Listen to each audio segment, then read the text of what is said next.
If you're constantly battling low energy, cravings, weight control, watching your health slip away, listen up. There's a simple daily protocol they don't want you to know about that's helping people ditch their meds and reclaim their health. Up to 88% of Americans potentially suffer from some degree of insulin resistance. The Feel Great protocol is a simple 2-step daily system designed to help your body work with you, not against you. Step 1. Unimate, a powerful yerba mate extract clinically shown to boost mood, increase mental clarity, and support fat burning. Step 2. A patented fiber matrix called Balance. Taken before meals, it helps regulate blood sugar, curb cravings, and support healthy insulin response. That's it. No crazy diets, no meds, just science-backed support your body actually understands. Feel Great is perfect for you if you have low energy, weight control, high blood pressure, high cholesterol, poor sleep, diabetes, snacking, sugar cravings, gut health, systemic inflammation. This isn't a trend, it's a transformation. Start today to reclaim your health with the Feel Great protocol.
About Israel spying on the United States and freelancing in Lebanon.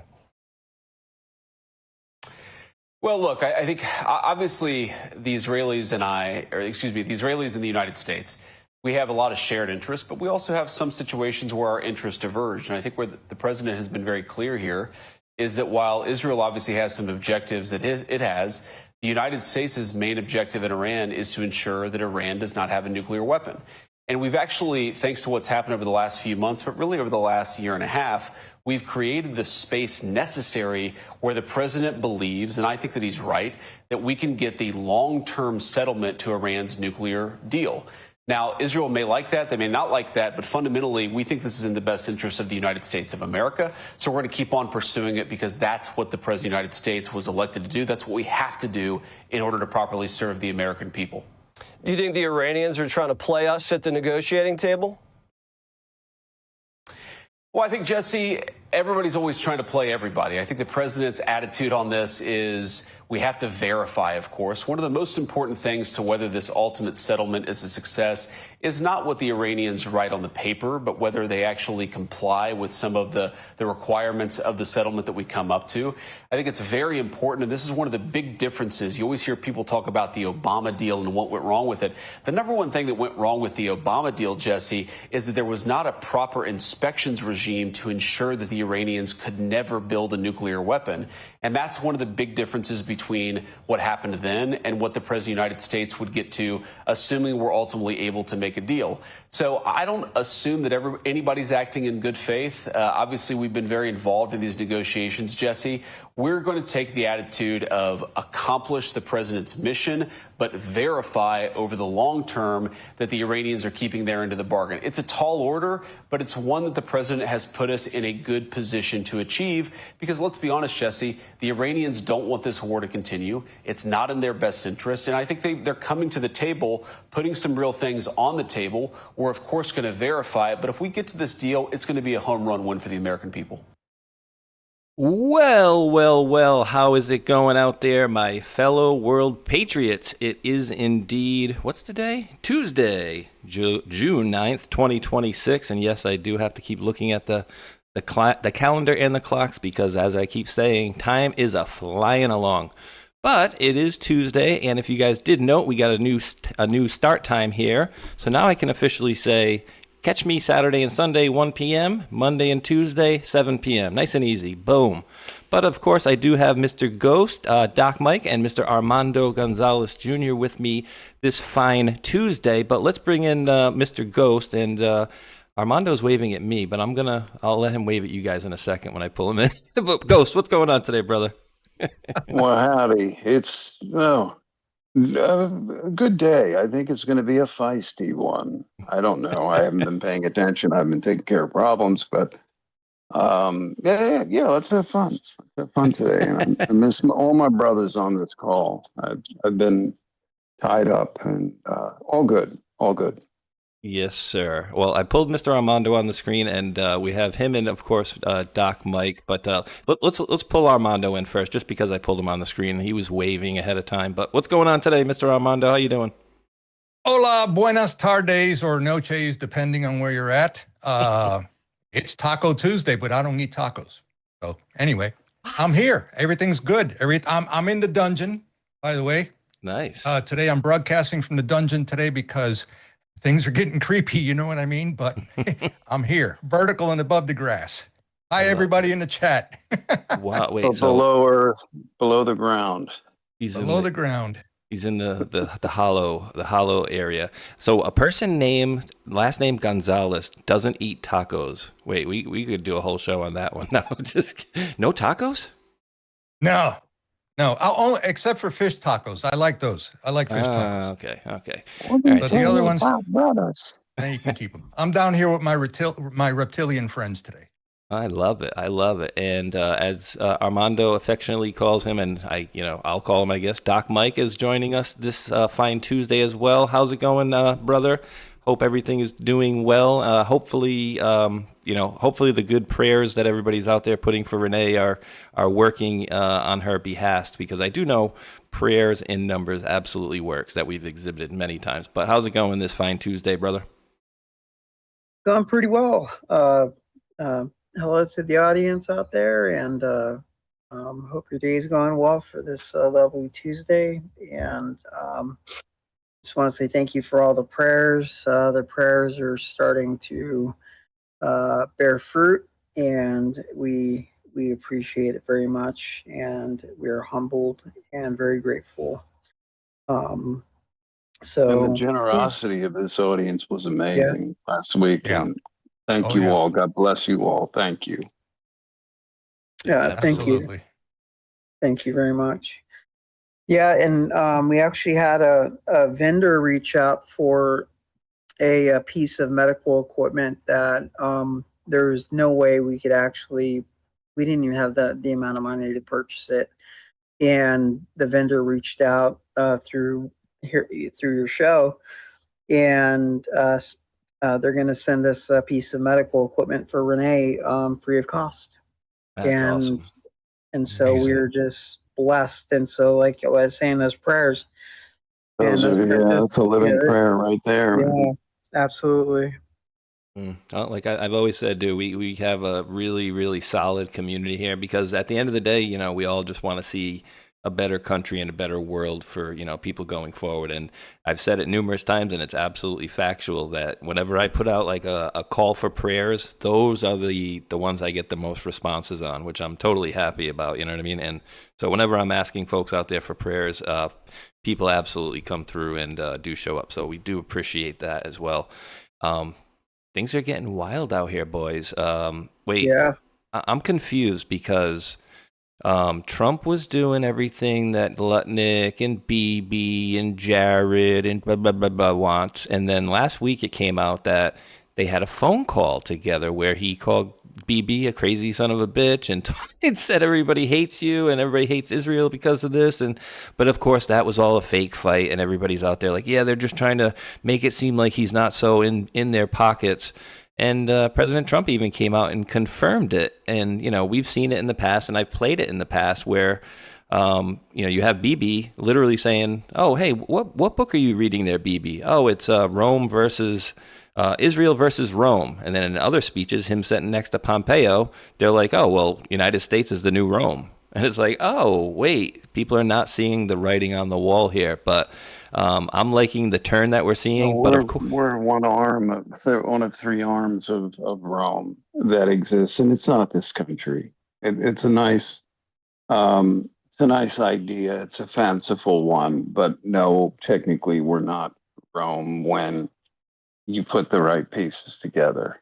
We're the holder in due course of the properties of Rome right now, but we're not Rome. Ooh. So, yeah, let's start off interesting. And another thing, people see that, okay, Kushner and Lutnick are going out there doing all the yapping. All right, number one, they're civilians. Number two, Kushner was not the architect nor any great genius behind the Abraham Accords. I know the man personally who envisioned, outlined, and created them, a wonderful man by the name of Walid Faris. And you might want to read his books on Iran and that situation. A very, very fine, good, knowledgeable man. Yes. So when you know the reality behind it, it takes a little bit of steam out of the, maybe 500,000 Israelis out of 9 million population that are not homogenous, by the way, like any other population around the planet, are not running the world. Use a little logic and reason and numbers. Look at the numbers. Yes, I would say their intelligence service is a cut above because they integrate with their business community around the world. We do that also, but not quite like they do. And I've said this before. So I would be careful. People need to be so careful with all of that because, you will feed into the very sect that does screw with the Israeli people as much, and usually a year to 2 years prior to it reaching Europe or the United States, say with, telling little boys, you can be a girl if you feel like it at the age of 5, 6, and 7. That was going on there. Most people don't realize this. Again, I say treat Israel like any other country, and that means in how you look at them too, and how you parse their population. So those who feed into the anti-Semite trope are feeding into a sect that has not had the people of Israel's best interest in mind any more than any group of people around the planet, and they're one small portion of the globalists. Okay, I'm off my soapbox on that for now. No, I like it. Mike or Armando, either of you guys want to add anything to that one? I'm going to agree with what Ghost said. It's not the actual people that live in Israel because they're just like us, right? All they want to do is have lights, air conditioning, heating, food on the table, take care of their jobs and their business and take care of their families. It's the government. It's the globalists. Yeah. They are the ones that are behind all this nefarious stuff that's going on.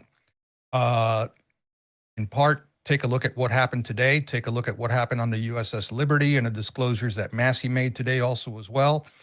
It's all part of the plan. It reminds me of the Achille Laurel, same thing. They told them, they said, well, blast one across the Americans, the bow of their ship and tell them to stay out of it. This is our business, right? And that was Golda Meir, who called that one way back in the day. And what do? We bended a knee and we got the hell out of there and we obeyed. Now it's to the point where they're getting hammered. This is why you see Patagonia coming to life, the 100 and something acres down in Argentina. And they're also now reportedly and allegedly buying up islands somewhere out there in some ocean, to repopulate Israelis on those islands too. They're getting the hell out of Dodge. They are. Mm-hmm. Yeah, and it's sad, but it's also those nations and the people of those countries, they're fighting back. And, they're kicking, the new, migration of Israelis coming in, they're kicking them out. They're going around and, burning the little manufactured homes they're living in. They're fighting with their security, especially with Jared Kushner and his investments in properties, or his so-called resort. He's gonna turn the submarine base into. The Albanians. They're on a they're fist fighting. They killed a couple of people already.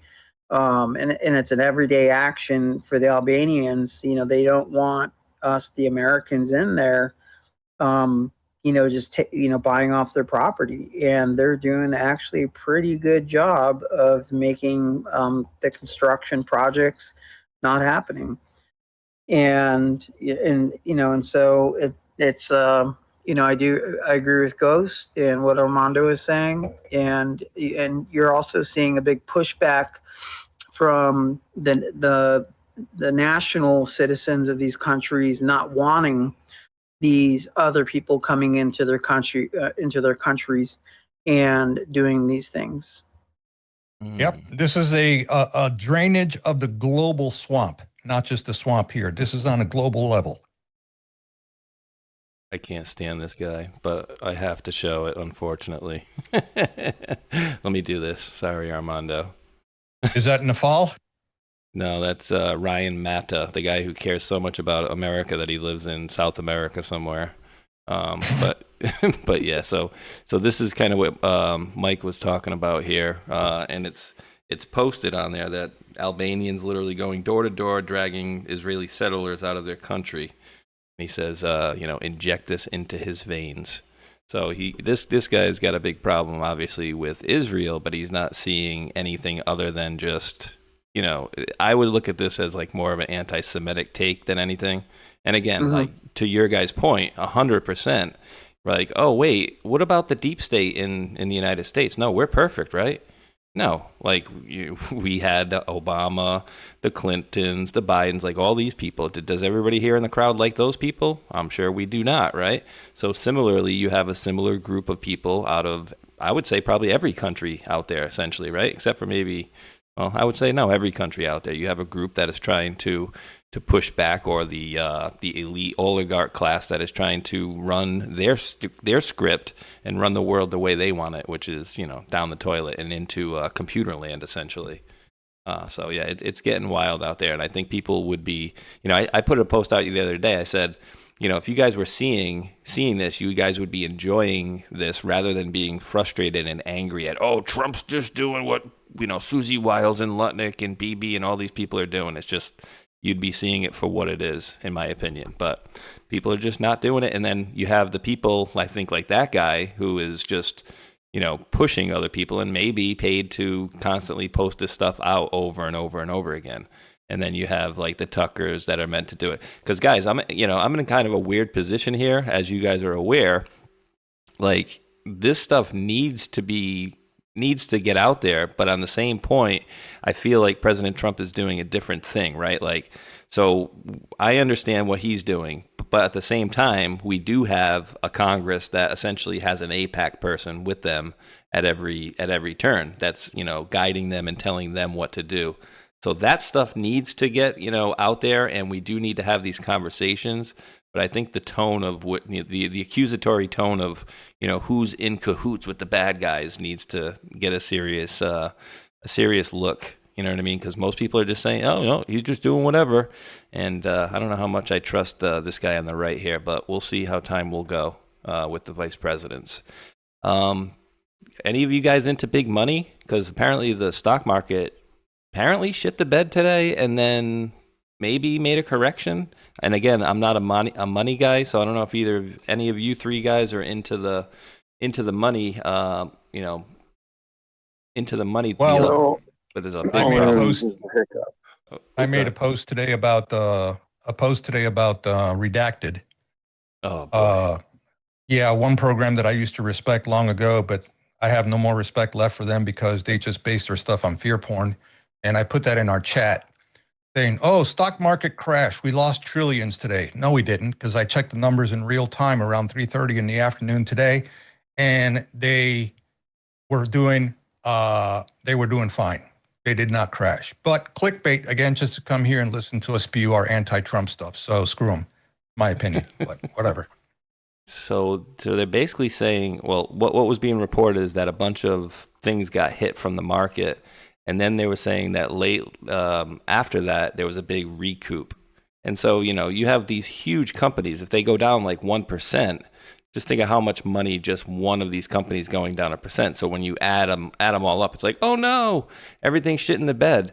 But what are your guys' best guesses on, the reason for this? And I see what the outward excuse is everybody keeps saying that, no, people are probably selling off and doing whatever so they can buy the SpaceX IPO. And I think that seems like a little far-fetched. I don't know. I could be wrong, but are people squirreling side money so they can buy an IPO? And that's the reason that all these shares are getting screwed left and right, because people are selling and, selling Bitcoin and whatnot when they're not supposed to, allegedly. Again, not a money guy, so I don't know. No, I don't think so. I mean, these guys, they have so much money. If they're going to go into the IPO for SpaceX, they already have, pockets and, the two front pockets and the back pockets and our coat pockets full of shekels and dollars and you name it. So it's, I don't see that. These guys have more money than any of us all combined together, an audience on the show, that there's no reason for them to even sell off, the majority of their stocks just to go into SpaceX. And I think into the SpaceX IPO, you may see some troubles in the very beginning of it. Yeah. And a lot of the trading is done by computer systems, number one. And even your physical position with regard to the exchange and your IT, your complete internal IT workings, and these investment banks, stock firms, etc., gives you a few milliseconds advantage, and then others pay for that on the transoceanic fiber optic lines.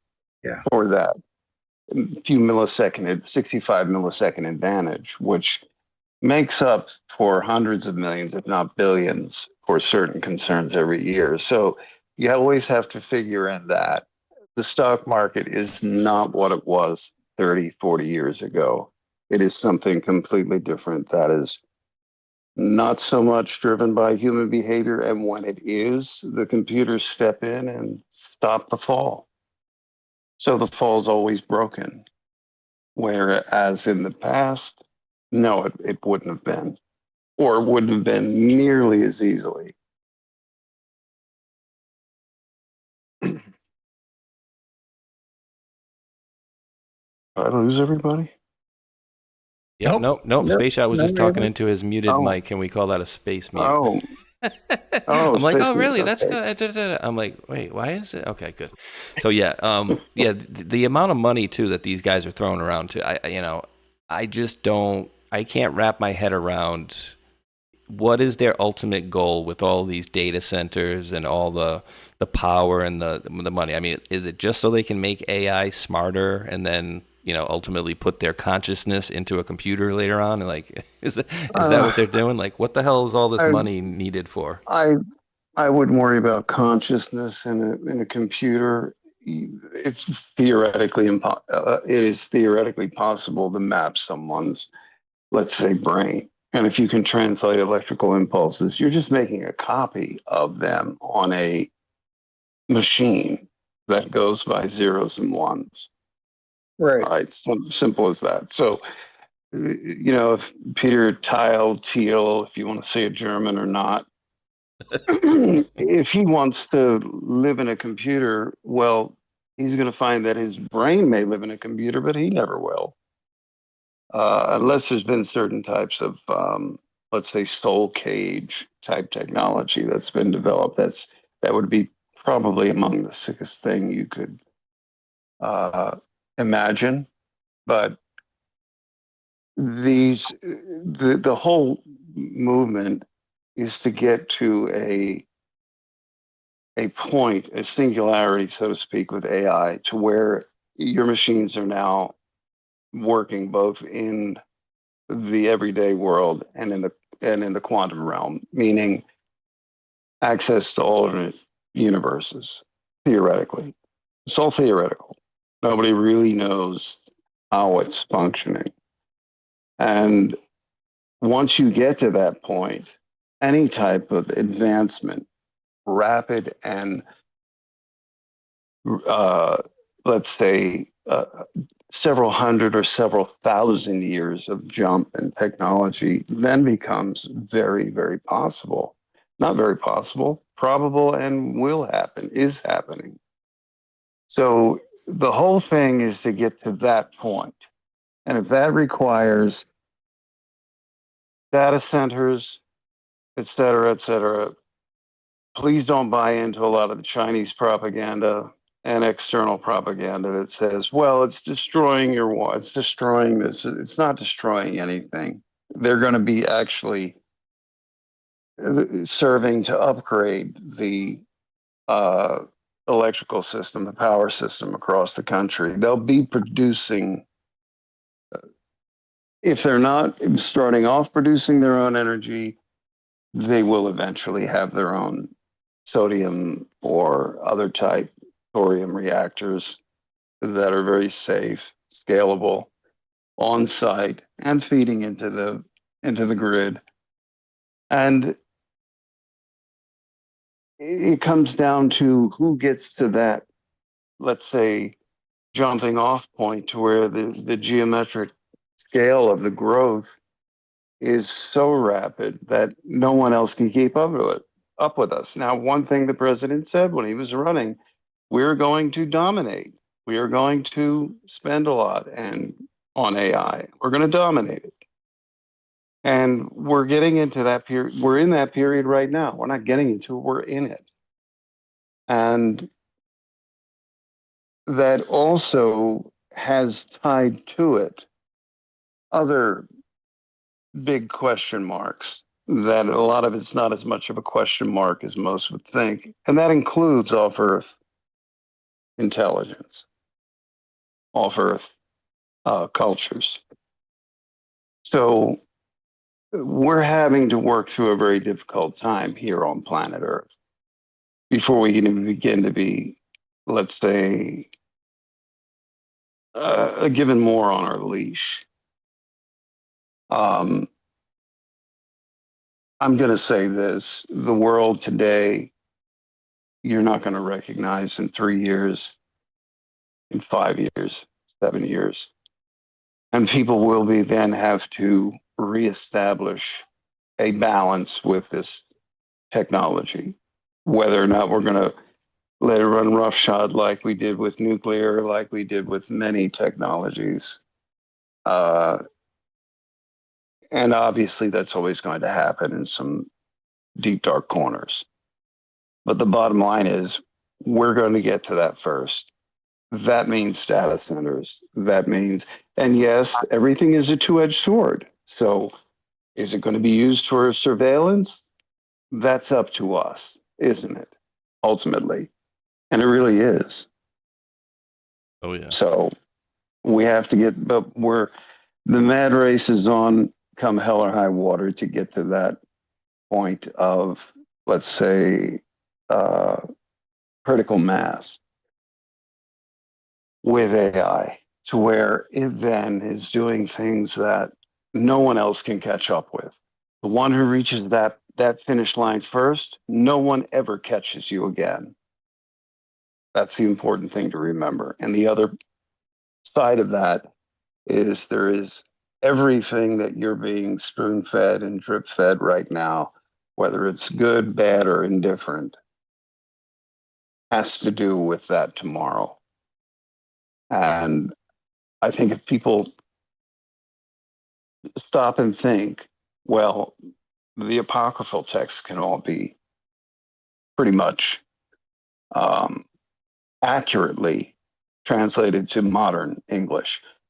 Dead Sea Scrolls, the tablets they've been digging up in Iraq and other places in the Middle East, but especially Iraq, and other, even to the Bhagavad Gita, all of that, when that is all truly translated, in addition to what is already at hand and already going, many areas of study, once we reach that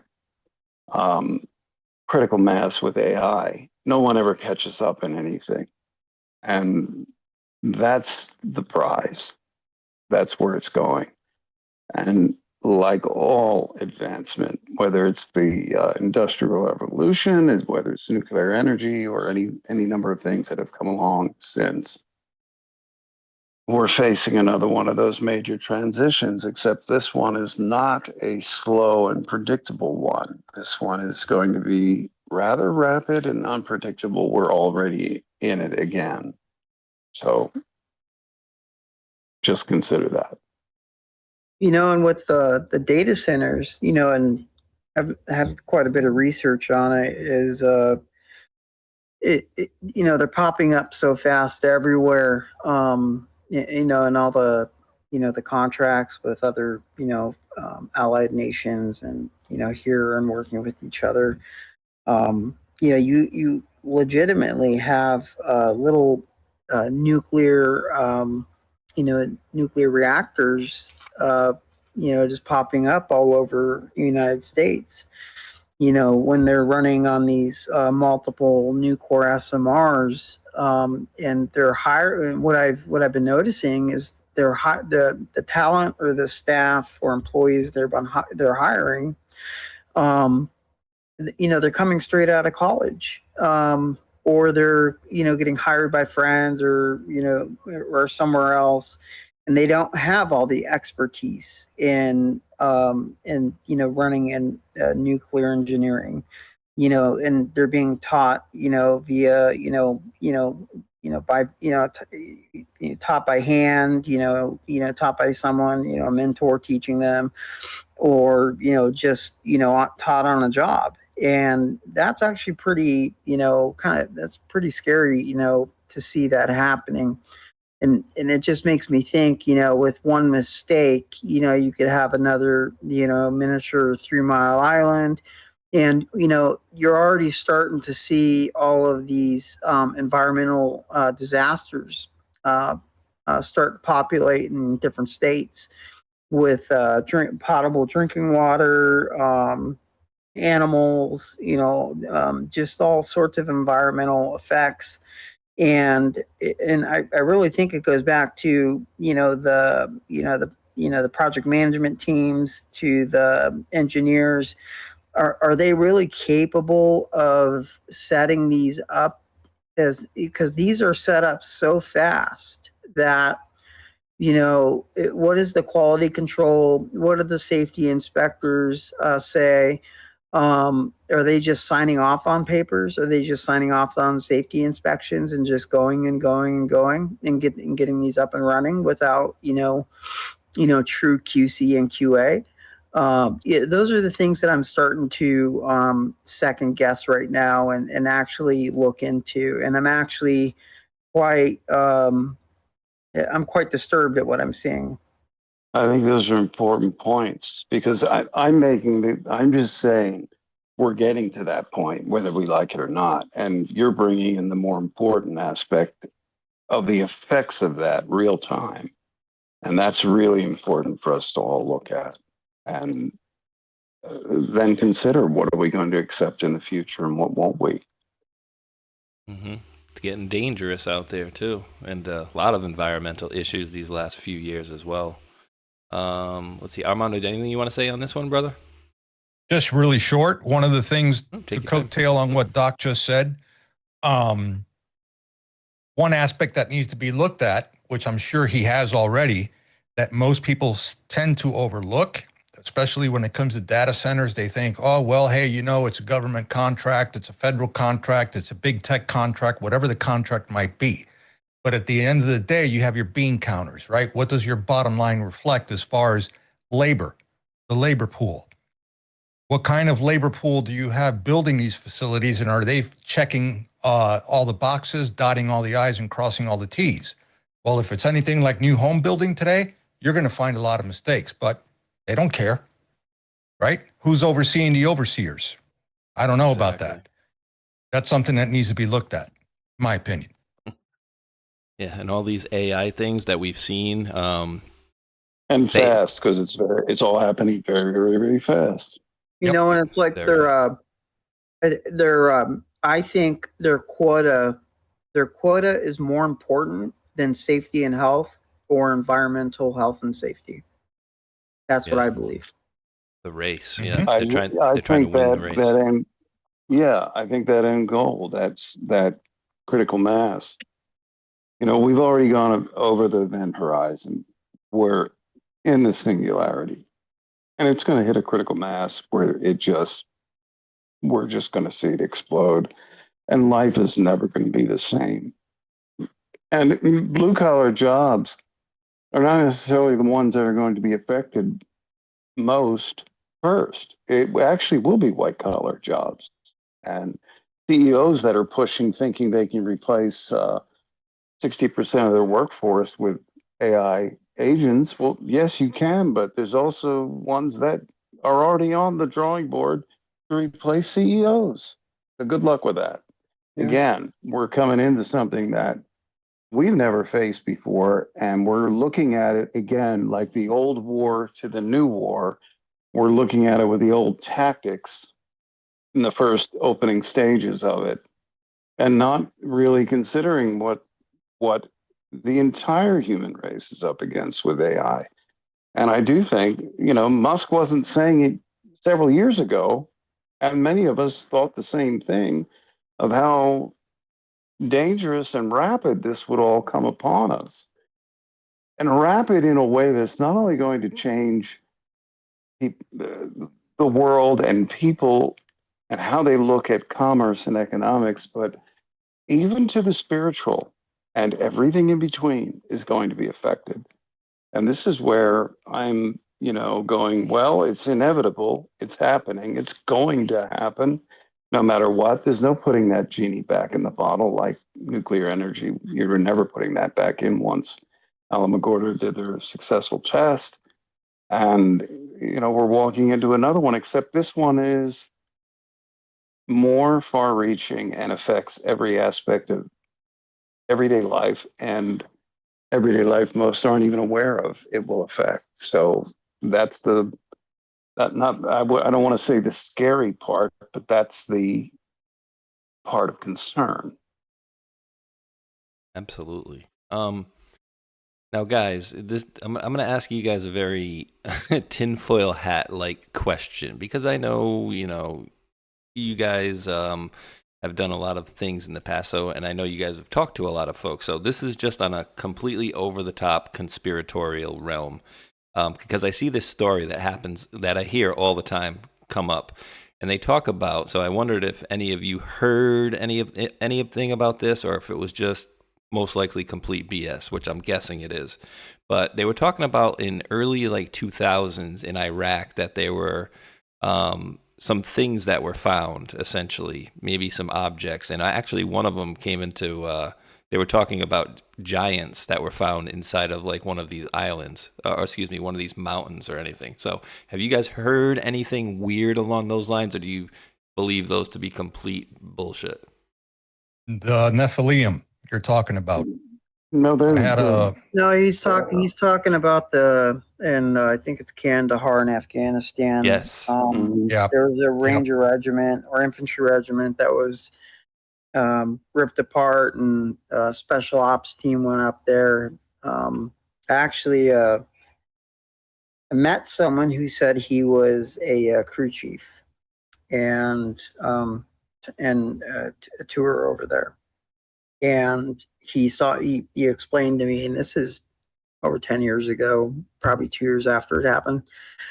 And, we're all drinking, getting drunk, and, how we all are, boys getting drunk, and just start talking. And he just started talking about some stuff, and he brought up that story.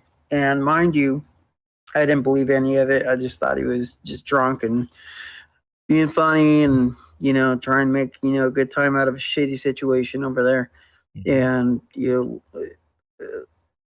I think it Until was you got that file on the recon mission on Giants, and then you shit your pants. No, I'm just kidding. Yeah, well, it wasn't until about 7, 8 years later. No, 9 years later. It was on a radio show that they were talking about that mission, and I'm like, well, isn't that a coincidence? And I'm like, all right, well, I guess he did have something to say.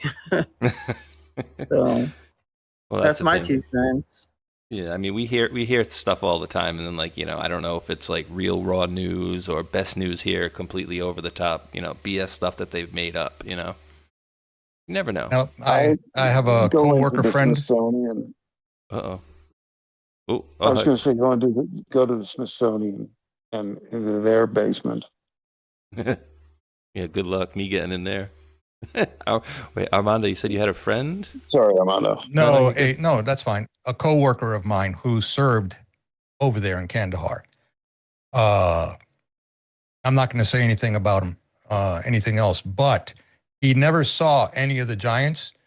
But at nighttime, you could hear these eerie ass loud screams coming from the mountains. Yeah. Like really loud, really eerie. And he asked one of his enlisted rank superiors, what the hell is that? And he goes, that's none of your concern. Don't even worry about it. That's exactly what he was told. Damn. Yeah. And he's heard stories of people actually putting one down and transporting them back to, I don't know if it was Kirkland or Area 52 or something like that. Who the hell knows? But whatever. That's unverified. Could be bullshit. Who the hell knows? Dugway Proving Grounds. Dugway Proving Grounds. Thank you. Yeah. Area 52 is what. Yeah. So if everyone thinks that like Area 51 has all the aliens, Area 51 does not have any of that anymore. It got moved. It got moved elsewhere. Yeah. So I'll just leave it at that. But Dugway Proving Grounds, if you want to see some cool flight tests, with some cool aircraft going up, Dugway Proving Grounds has some pretty cool stuff. If you want to go camping on the outskirts of the perimeter, at nighttime or daytime, you can see some actual pretty awesome machinery go up. In Utah, looks like? Yeah. Dugway is a very, very interesting place. There's one incident that brought it to the attention of people was when they were doing, it's such a large area that they can do biological and chemical warfare experiments in the environment. And they have. And one in the past, I think, killed a man, several thousand of his sheep overnight. They had saved 6,000 sheep. Yeah, was that they were inside and windows closed, and it was a cool night. But damn.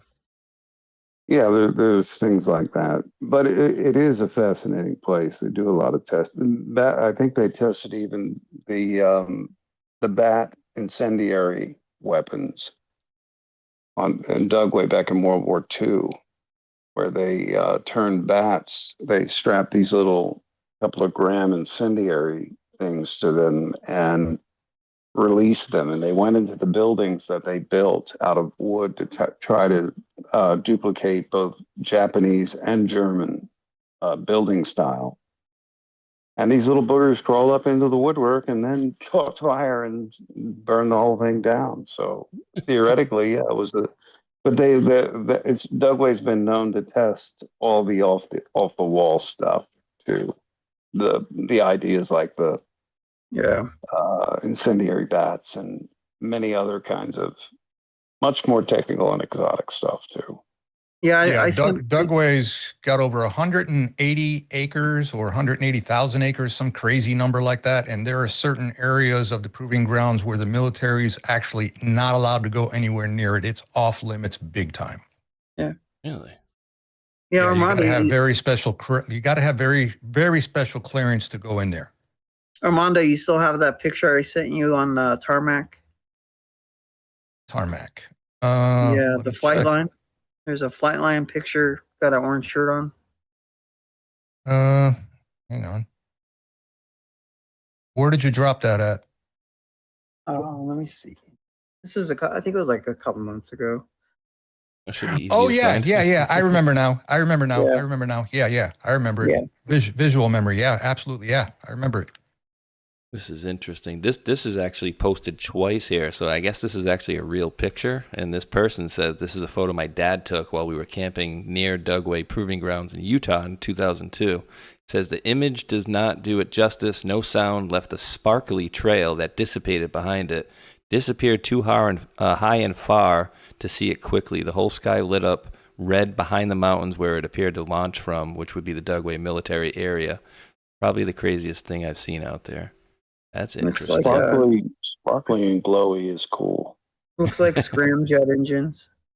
Yeah, That's badass. and Dugway's been there for a long time too. Very long time. Oh, interesting. 708. Oh, I'm just seeing those messages now. Here's an interesting one, Ghost. You ready for this? You told us. You told us a while ago. Talking about. I wasn't there. It wasn't me. Don't know what you're talking about. Let's see. You had made a claim that I'm about to bolster or back up with even more facts. What was it? That AI wasn't new, right? It was like an old thing, and it wasn't just numbers essentially, right? And then this whole idea that it's a new thing is rubbish. Yeah, we were toying around with it in the 60s with ARPA, which is what later became DARPA. It was advanced research project stage where just about anything went. And that's where you had the ARPANET, which was Internet 1.0, which was used in the military until the late 80s, switched over to a new system. I remember using email in 84, 85. And that old system is the one Al Gore invented. And then they gave to the public for commerce. Right. Then there were the internet. Yeah, he invented the 13 uplink downlink stations that had been there in South Korea, all over Germany, all over the world, US, that the military used. It was a satellite-based system, satellite and ground-based system that would enable complete communications regardless of whether the Gwen system survived the nuclear war or not. And that's your ground radio. I remember in middle school, it was many a year ago, there was right across from the high school, there was several microwave towers, and it was fenced off. And basically they took us on a tour down in the basement of it because it was basically considered passe technology. All of the relays that would constantly switch, doing the whole northeastern. That was one of the major hubs of the Northeastern Corridor communications for telecommunications. And telecommunications were the last thing to go over everything you do now, whether it's a phone call, whether it's a VoIP call, whether it's a text, whether it's email, no matter what you do, communications-wise or entertainment-wise, it all comes now over the same global backbone that is now not only terrestrial, with the transoceanic cables that were begun back around heavily in the fiber optic realm around 2002 to 3. And that time when Hibernia Atlantic had stepped into it, was a consortium of banks. And they ran the first line from Nova Scotia to Ireland. And that was basically New York to London to Frankfurt. And now they're all over, and that's one of the things that in Iran they're threatening to drag an anchor and tamper with them, or like we did in the Baltic and others did in the Baltic with Ukraine and all, when the globalists were going against everything happening in Ukraine. There's a lot of things that have happened. We don't need to go into that, but now you're on like 3 or 4.0. The military is way far ahead of that. And what Starlink does, in essence, is it is a between about 110 miles to 300 miles. All of that constellation of Starlink satellites is not only they communicate with lasers mostly from satellite to satellite. And it's not taking the place of, but it is redundant to the terrestrial network, which prior to it being the terrestrial, because of the transoceanic cables, was space and ground. Now you have you're going to have a backup of the entire world in orbit, finishing in the next 5 to 7 years. And that's what Starlink is. And so if they're making a big deal about if Iran cuts those cables, well, guess what? Starlink can then can adjust the satellites as they pass over certain areas to not only pick up the capacity of traffic, but increase the speed of that traffic. So yes, in one hand, it's a pain in the ass if the Iranians, IRGC does go underwater, if any of them can do that, swim, and cut these cables, whether it's there, and what is that one other choke point when you're getting into the Red Sea and the Suez Canal on the other side of the Arabian Peninsula? Malaccan. Yeah. No, that's in the Malaccan Straits are Indonesia, sorry. Yeah. Indonesian, that area. But they're threatening to hit those choke points there where the cabling isn't very long. It's fiber optic again. But yes, it can be made up for with the Starlink network. And there have been interesting Starlink interruptions lately, or lags. And one can only chalk that up either to they're doing improvements to the network, or the network is being overloaded because some of that has been done and no one's being told about it. I'm just making a supposition here. I'm not saying it happened. Or it's a combination of both, preparing for something like that. So, again, the internet began as the ARPANET. Well, and then went under DARPA, and then it goes. Yeah, sure. Yeah, with what you're talking about here, and I don't know if the audience is aware, some history behind this, science history, is actually where the internet came from, and how these fine gentlemen and others actually discovered the internet. And what the internet, back to the 50s. Well, and what the internet really is, and what we know about it, and what we don't know about it.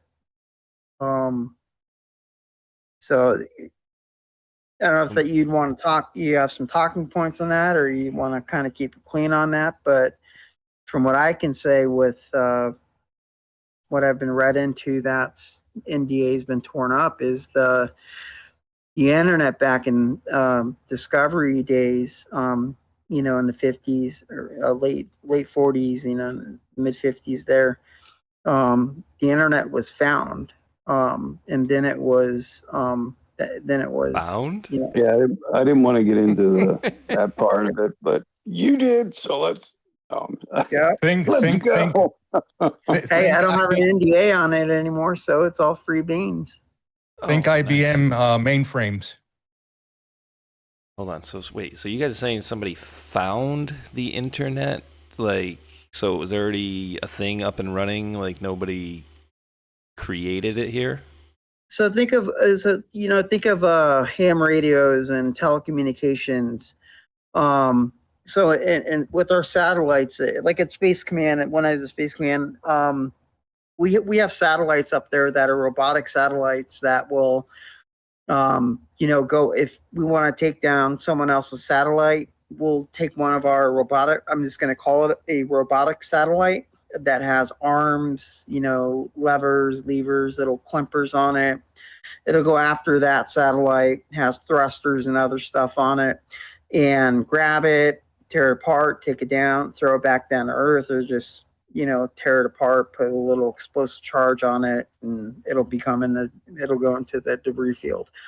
So there's a project called Project Titan. I worked on Project Titan, and at DevCom, and that's when I got introduced into some good fellows very high up, and were very high up scientists of talking about the internet. And they explained to me about where the internet came from, how they made use of the internet, and were trying to understand what they could do with the internet. And obviously, we can see where we're at today, and it's not just zero numbers, the qubits, or it's not just zeros and ones. That's where you're getting different. Yeah. Yeah, it's a lot more complicated than just binary zeros and ones. Yeah, yeah. You're getting into some crossover stuff there, and let's just say a lot. I'll say one result has been dampened human consciousness. Yeah, I would agree with you there. So I'll give that let's say little talking point or whatever it was, so that people can use your imagination and start looking, see if you can find people or things that would talk about it. But you're getting into the weeds. Yeah, matrix kind of stuff, but not quite as defined as that. Here's a tension breaker in case you guys didn't know. Did you know that Lou Elizondo is Cuban? No. I did. Yeah, I thought it. Yeah.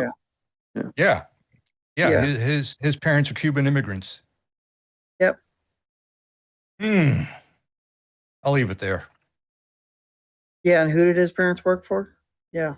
I'll leave it there. I'm not going to comment. Grab your shovels, ladies and gentlemen. Not going to comment. Oh, no. Sorry. Yeah. Well, I'm just going to leave that there too. Yeah. Yep. No, I don't want to talk about that. No. You guys should have some pencils. Day. That's for another day out in the real world. Nice. Yeah. Okay then. Let's see. Well, I just wanted to bring that up because I thought this part was interesting. Ghosts.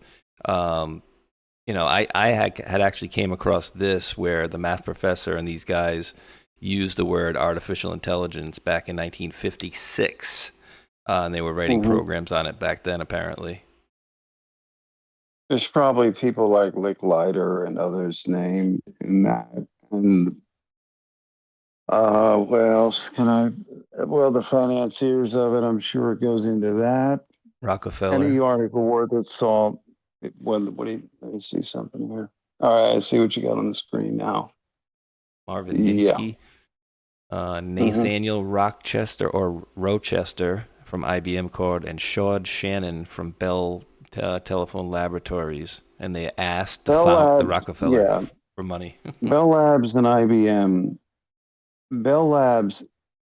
People should really look into the history of Bell Labs, because that was actually quite a remarkable time in science history, where you had this huge build, 2 million square foot, I think it was then, in New Jersey, and it was expanded and rebuilt. And basically it was their stated mission, Bell Labs, was to make telecommunications as clear, crisp, and quick as possible, which they did. And that comes down to a lot of radio and signal analysis, all that area of physics in the electromagnetic spectrum. But it was also a place where if you had any kind of And this was prior, as ARPA was getting started, Bell Labs was already underway, where if you had any kind of crazy but plausible idea, there was enough when Ma Bell was one huge monopoly. There was always a guaranteed amount of money for research and pure research and development that went beyond telecommunications. And out of Bell Labs, a lot of the, along with there's another one, I think it was, what's the name, Bethel, or there's a number of them that were also given. Aerojet. Yeah. Mm-hmm. Aerojet, yes. And there's a number of them that were always given technology that was either found, let's say unearthed, or actively, let's say harvested because of an accident or something. And then we began playing the game back in the late 40s and 50s of even concentrating certain types of technologies that we were developing, that humans were developing, that would attract that other interest. So even domestic and foreign military, let's say, depositories of certain types of weapons or certain types of technologies were kept in geographically smaller areas. Then ideally you should spread silos across the entire US. You can't stop them all then. But we didn't do that. We would cluster them in big open ranges that took over into many states, but it was still a specific geographic area of the country, mainly, not always, but mainly. And that's not counting the nuclear submariner nuclear forces. So a lot of this over the years was also geared to, if by action, attract that aspect that now someone is wanting to shut up or control in a specific way. You wouldn't have had all these wonderful scientists disappear or dead because of it in the last decade or less, and much less. So yeah, you're getting into the real. It's not tinfoil hat. It's absolute reality, but it's stuff that I am hoping. I know Mike is. I know Armando is. That a lot of it does come out correctly over time, because again, the rapidity of which things are going to start to change. It's already begun. Everyone knows it. This is what this heightened, let's say, collective anxiety is about, not only here in this country, but worldwide. People are sensing it. They know it's coming. And it's coming in ways that, again, we've never dealt with before in such a rapid method and a rapid rollout. The rollout, we can't help it. And yes, they're hiring a lot of these boneheads, brilliant boneheads, mind you, out of college, who are willing to, yeah, if I can try to do that, that's cool. They haven't lived long enough to learn that everything has a consequence, and morals and ethics are at the center of the Bible for a specific reason. That being that humanity tends to fuck up its picnics wherever it has them.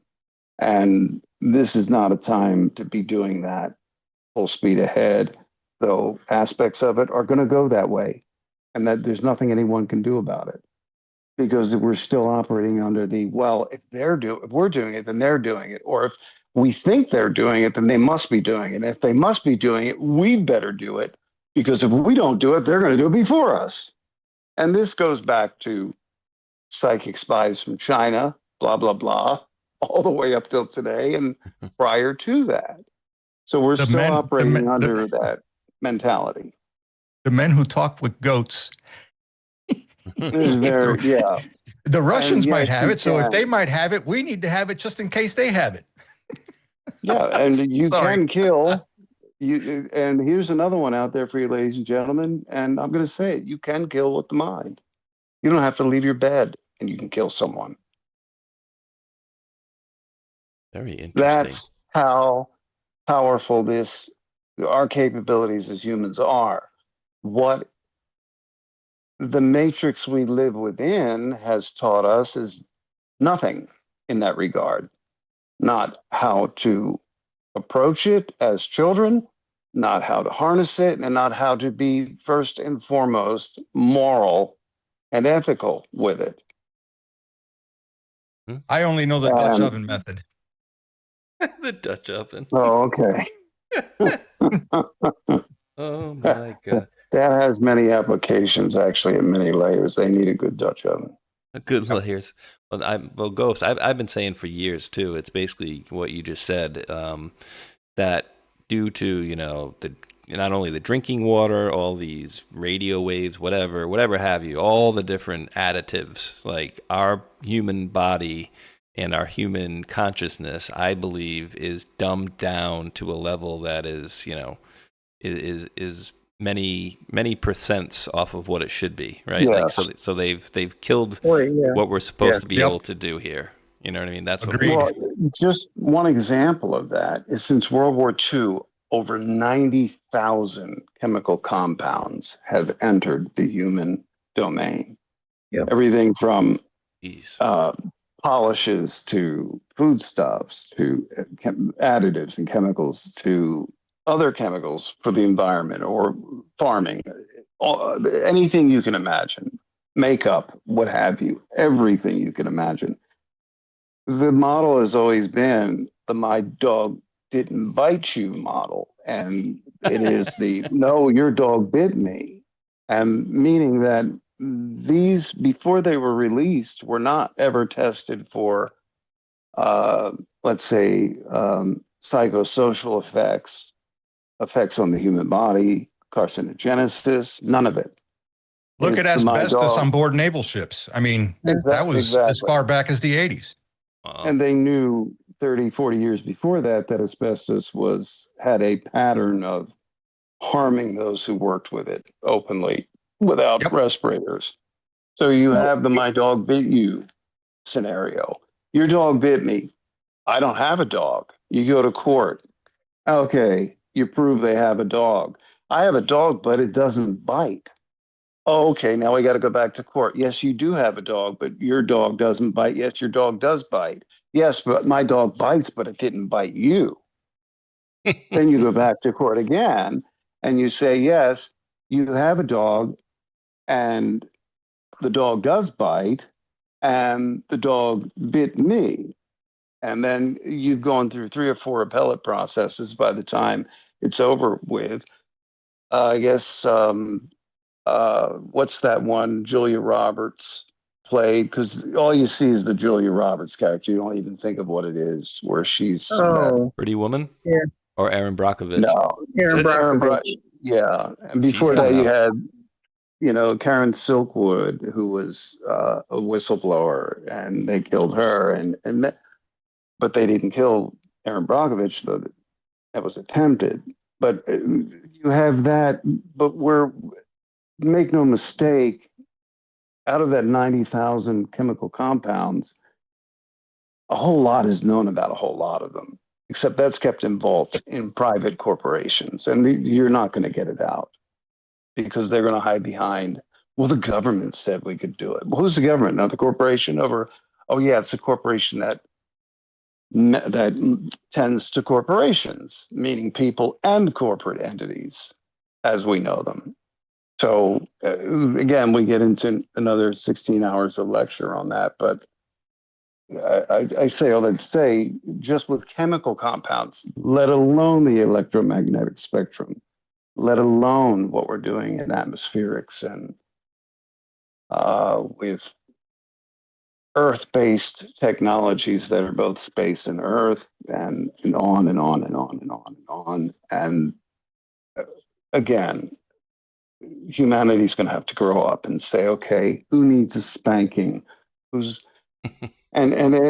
usually it doesn't even come down to that. I think the Japanese model is the best model to go by because it's the most realistic when you're talking about human beings. And I'll leave it at this. It's not, okay, who fucked up in the Toyota plant today?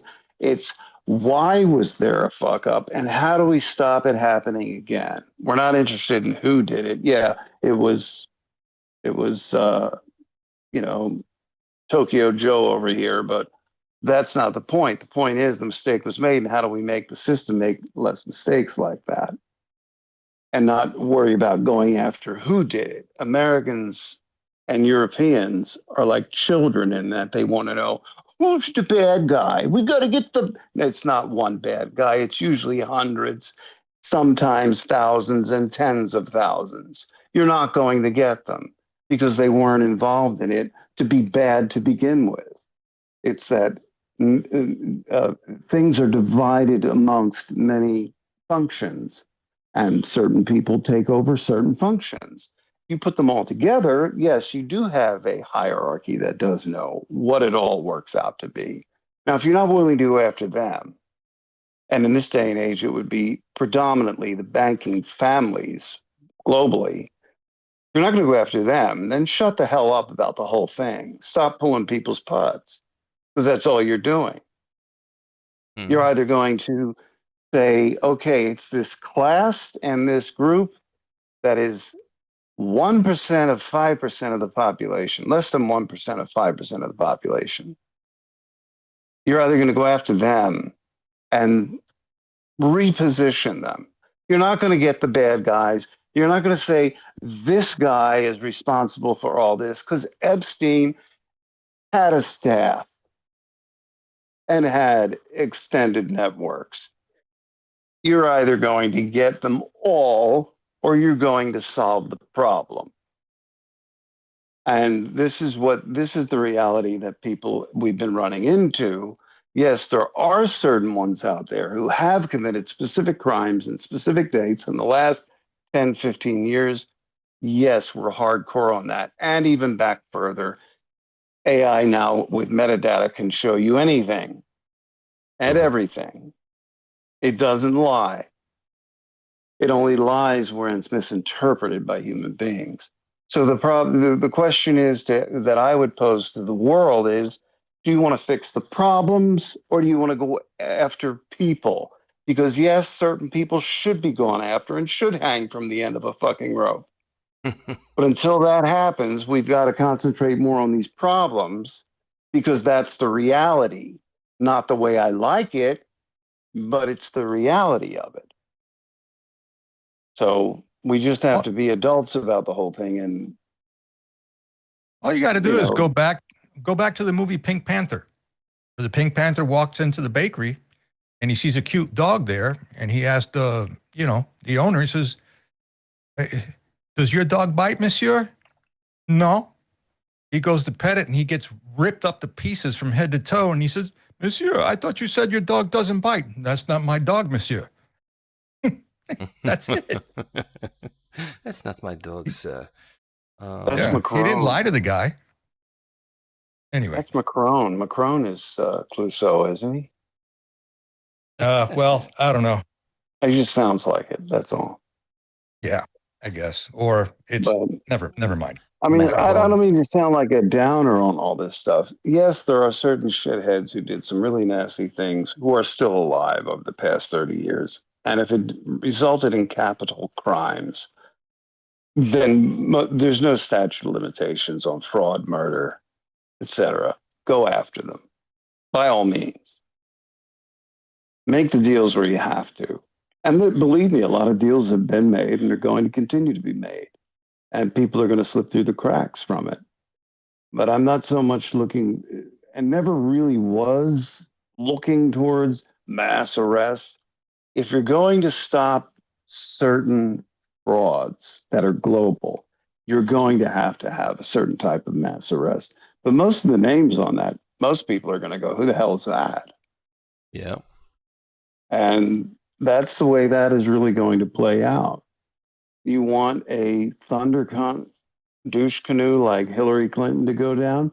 Yes, she should, because she made a lot of egregious, hedonistic, self-serving, egoistic, bad decisions.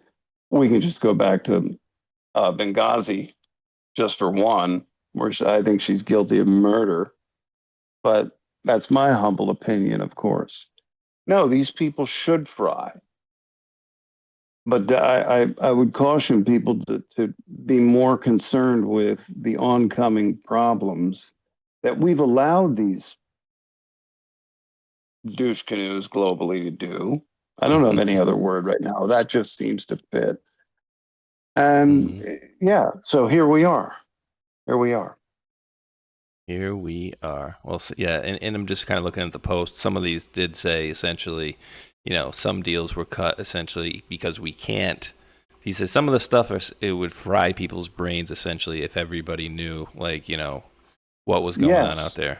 You know what I mean? I think people got a little bit of a taste of that when they started talking about how they need to go over to Jeffrey's house and get that jerky out of the refrigerator because it can only be in there for a couple days. I'm like, what? And that's, I'm guessing there's probably even worse than that. But my imagination doesn't want to go down that road right now. But yeah, it's wild. And you brought up Erin Brockovich. Apparently, she's doing a thing where she's mapping out all the data centers and stuff lately. So she's getting into that as well. And one of you guys had brought up earlier, I think it was Belgrade, right? That they're having a little bit of an issue with is on fire. Was that what it was, Armando? You were talking about earlier? Belfast, oh, Ireland. God. I think they did it. Yeah, they're just the people, not law enforcement. They're systematically going door to door into known government issued housing for immigrants, and they're going door to door and they're pulling them out of their homes so they can be exfilled, if you will, or taken out of the country. And some of them are just burning the houses down. They're just like whatever. British government is so upset about it. Well, you should be, because you're the biggest bunch of wankers on the planet. You should have stayed with the EU if it meant going this crazy with your and your population is right in doing this to you. And I'm saying something that if I were there, I'd get arrested for. But you know what, Queer Starmer, fuck you. I'm an American saying fuck you, because here we can.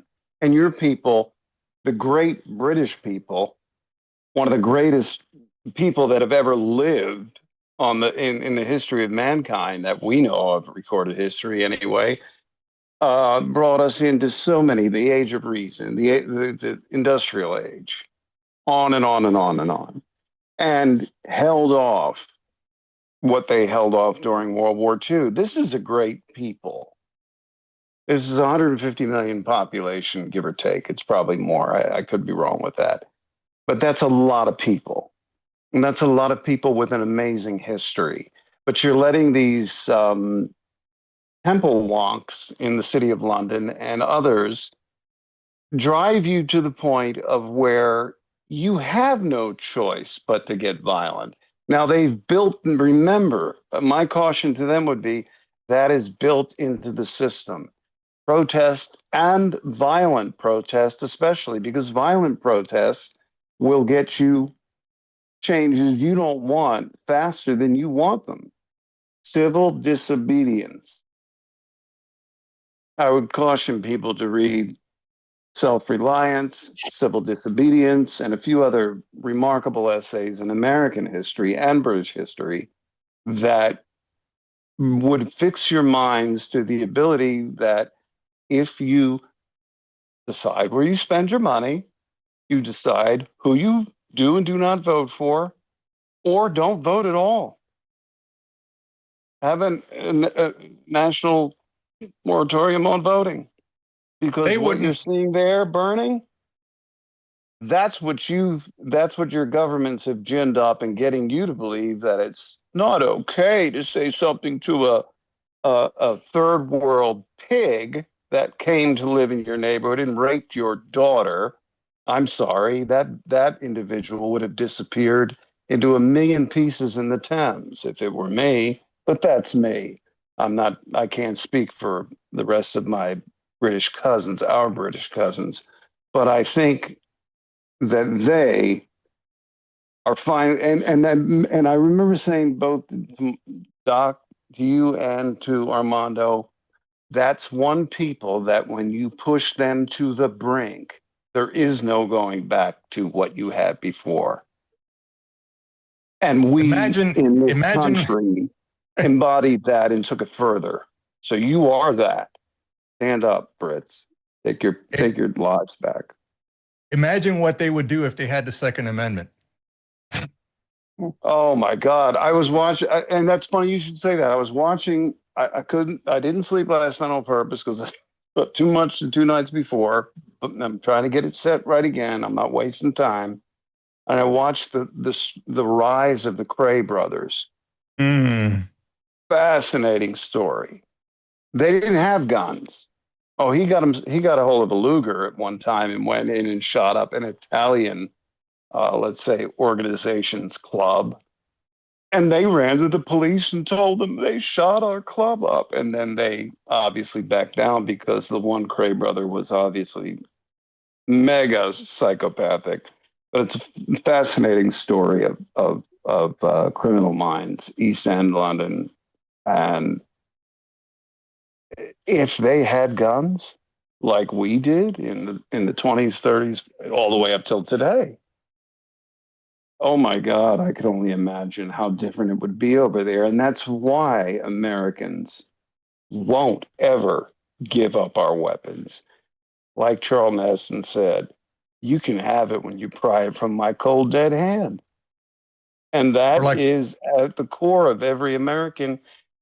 And that comes before government, that comes before anything, because that's our God-given rights that are enumerated and reflected in the Constitution, not granted by any Constitution or Magna Carta or Articles of Confederation or Bill of Rights. None of that. Those are things that simply, to Americans, reflect what we're born with. No government on this planet gave my parents permission to have a child. God did. And they damn well know at the very pinnacle of the pyramid on this planet, there is a God. It has yet to be fully defined, unfortunately, for most. Because we'll find out things about ourselves and the devil that we don't like very much. But that's coming, and that's a good thing. Going to help humanity grow up and grow closer to God in the end. Not getting into, I'm not getting into religious debates or anything. I'm just giving you observational foundations. I knew I was in a cranky mood today, but this is fun. And I'm not meaning to offend anyone. I am saying this is coming, whether you like it or not. And I think I have a pretty good track record on saying what's coming based on knowledge that all of you should have. That my compatriots on this show have, but unfortunately, the majority of people don't. And they will soon enough. More and more is going to come out. The old paradigms are dying. They're like a rotten appendix. It's unnecessary ultimately. It may store certain pathogens that are necessary for digestion, but you can live without it. And this is what we're finding about the let's say, typical human desire for command and control when each one of you, if you have a mirror or a reflective surface, you can look right into it and see who is ultimately responsible for the command and control of your life from beginning to end, no matter what anyone or anything else has done to you. And that's where the power really does reside. And this is what is not wanted for you to know. Based on what you said, I remember the day we got the knock on the door, and I've said this story many, many a times. And the the regime showed up at my front doorstep, and they ransacked the house looking for stuff, and then they confiscated my dad's guns. He had a double Mm. barrel shotgun, stagecoach shotgun, and a 22 rifle. And, he had to give him up. He was at gunpoint. So were we. And when they left, I remember him closing the door. He turned around and looked at my mom and he said, "We just lost the country." And she's like, "What do you mean?" He says, "When they take the guns, it's over." And he was right. He was right. And someone made a comment about Australia. Lord G and many people in Australia I've known, people I have loved dearly. And it made me sick. Years ago, in the 90s, I believe it was, when they gave up their weapons. It was, you just don't know what you did. You should have, of all people, the Australians. I never thought they'd give up their weapon. When I was younger, I'm like, they're not going to give them up. No way. That's like asking Texas to give up, bullets and oil. It ain't happening. Well, it's like asking the United States to give up bullets and oil. It ain't happening. One, yes. The other, never, no matter what bullets become. But yeah, unfortunately, Australia, to me, was a great loss to humanity when they fucking gave up their guns. What do you... Look, I love Australians too much to say anything derogatory. It's just, this is what happens. What did Hitler do when he came to power? Major gun confiscation. One of the first things. What do all socialist and communist regimes do? They always go after the guns. Once they take, listen carefully here, once they take the private sector, once they take the access to food, once they take the access to healthcare, once they take the media, what's left? The guns. Once they take that, game over. And then you're left with a brilliant and magnificent rant in I think it was Solzhenitsyn's Gulag. I think it was Gulag Archipelago, or one of his works, where he said, if only we had met them, the ones with the blue hats at the door with pickaxes, shovels, hammers, and made them, their wives and children, question whether or not they would ever return that night, rather than us walking quietly into a cold, dark night and disappearing in a gulag and dying in a mine or a horrid situation. Yes, and that's what courage is all about, and that's something I don't think Americans shy away from at all. Is the idea, yeah, shoot at me, but you got to hit me first. You got to aim right. So as long as you're shooting at me, I'm going to be shooting back because I'm probably going to hit you first. And that is the attitude of every red-blooded, real American. That's the last thing you ever want. And it's the last thing you ever look for. But by God, if it's thrown upon you, you don't squander that opportunity one bit, because it's not you making it. Yeah. Amen. And I'll tell you this, for any of you guys out there, Spaceshot, you can look this up if you want to. I'll just share this real quick. Here, local to me, we are 6 days away from us hosting the first FIFA game. So I stepped into a meeting today for an update from our SROs, which is the school resource officers and stuff like that, just to get a glimpse of how secure the infrastructure was, blah, blah, blah. So they just, they said, this is the backup plan for this, for comms, for water, power, whatever.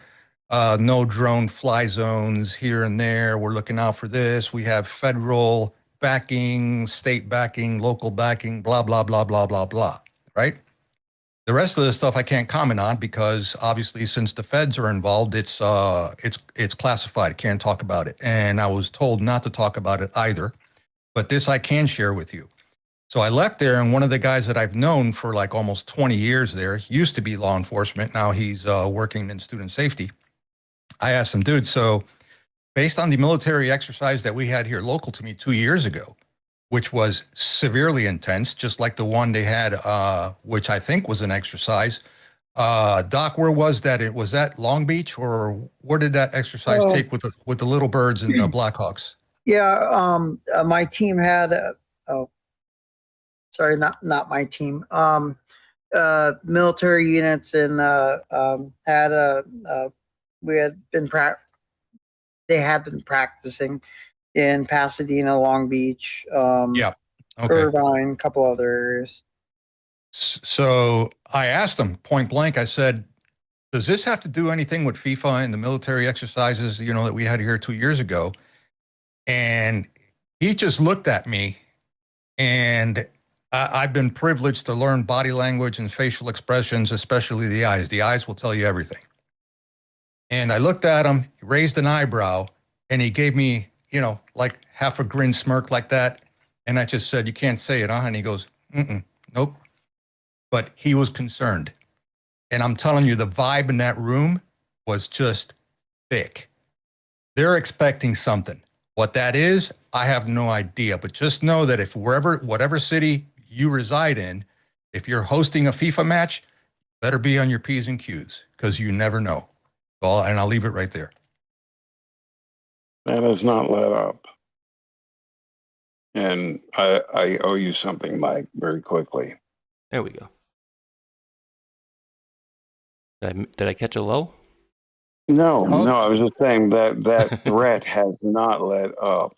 And no, I'm amazed at the lack of the say whispering, even from certain official sources, that yes, it should be being leaked out there more, that there is a horrible threat. And it's not. With that. It's not being leaked out. And that's when I read that guy's face, and I said, I've known him for 20 years and he's always been on the up and up with me. But this time he's like, nope. He said, just, a smirk. And he just said, brother, he said, just be ready. And I'm like, okay, copy that. I know what you're telling me. So whatever. And I'm just here to tell you. Yeah, I sent you over the bulletin from this morning. And yep, I read that. It's everything over here seems to be the same over there with what you got going on. Let's do a war game exercise here. I'm going to ask a question. Now it's Spaceshot. I want you to answer it first. If, and this is 1000% positing. It's theory. It's just a what if. What if one of those end things went off over here during, I don't know, the 4th of July, or during whenever was advantageous and capable for an adversary, which would be an adversary to the American people, no matter who they are, would allow that to go off. What if something like that were allowed to happen? Do you see a long-term benefit in it, despite the horror? Because what I'm doing right now is I'm trying to put you in the audience's mind into a space where you have to really think about this and think about the realities of this world. And as horrific and as awful as something like that would be,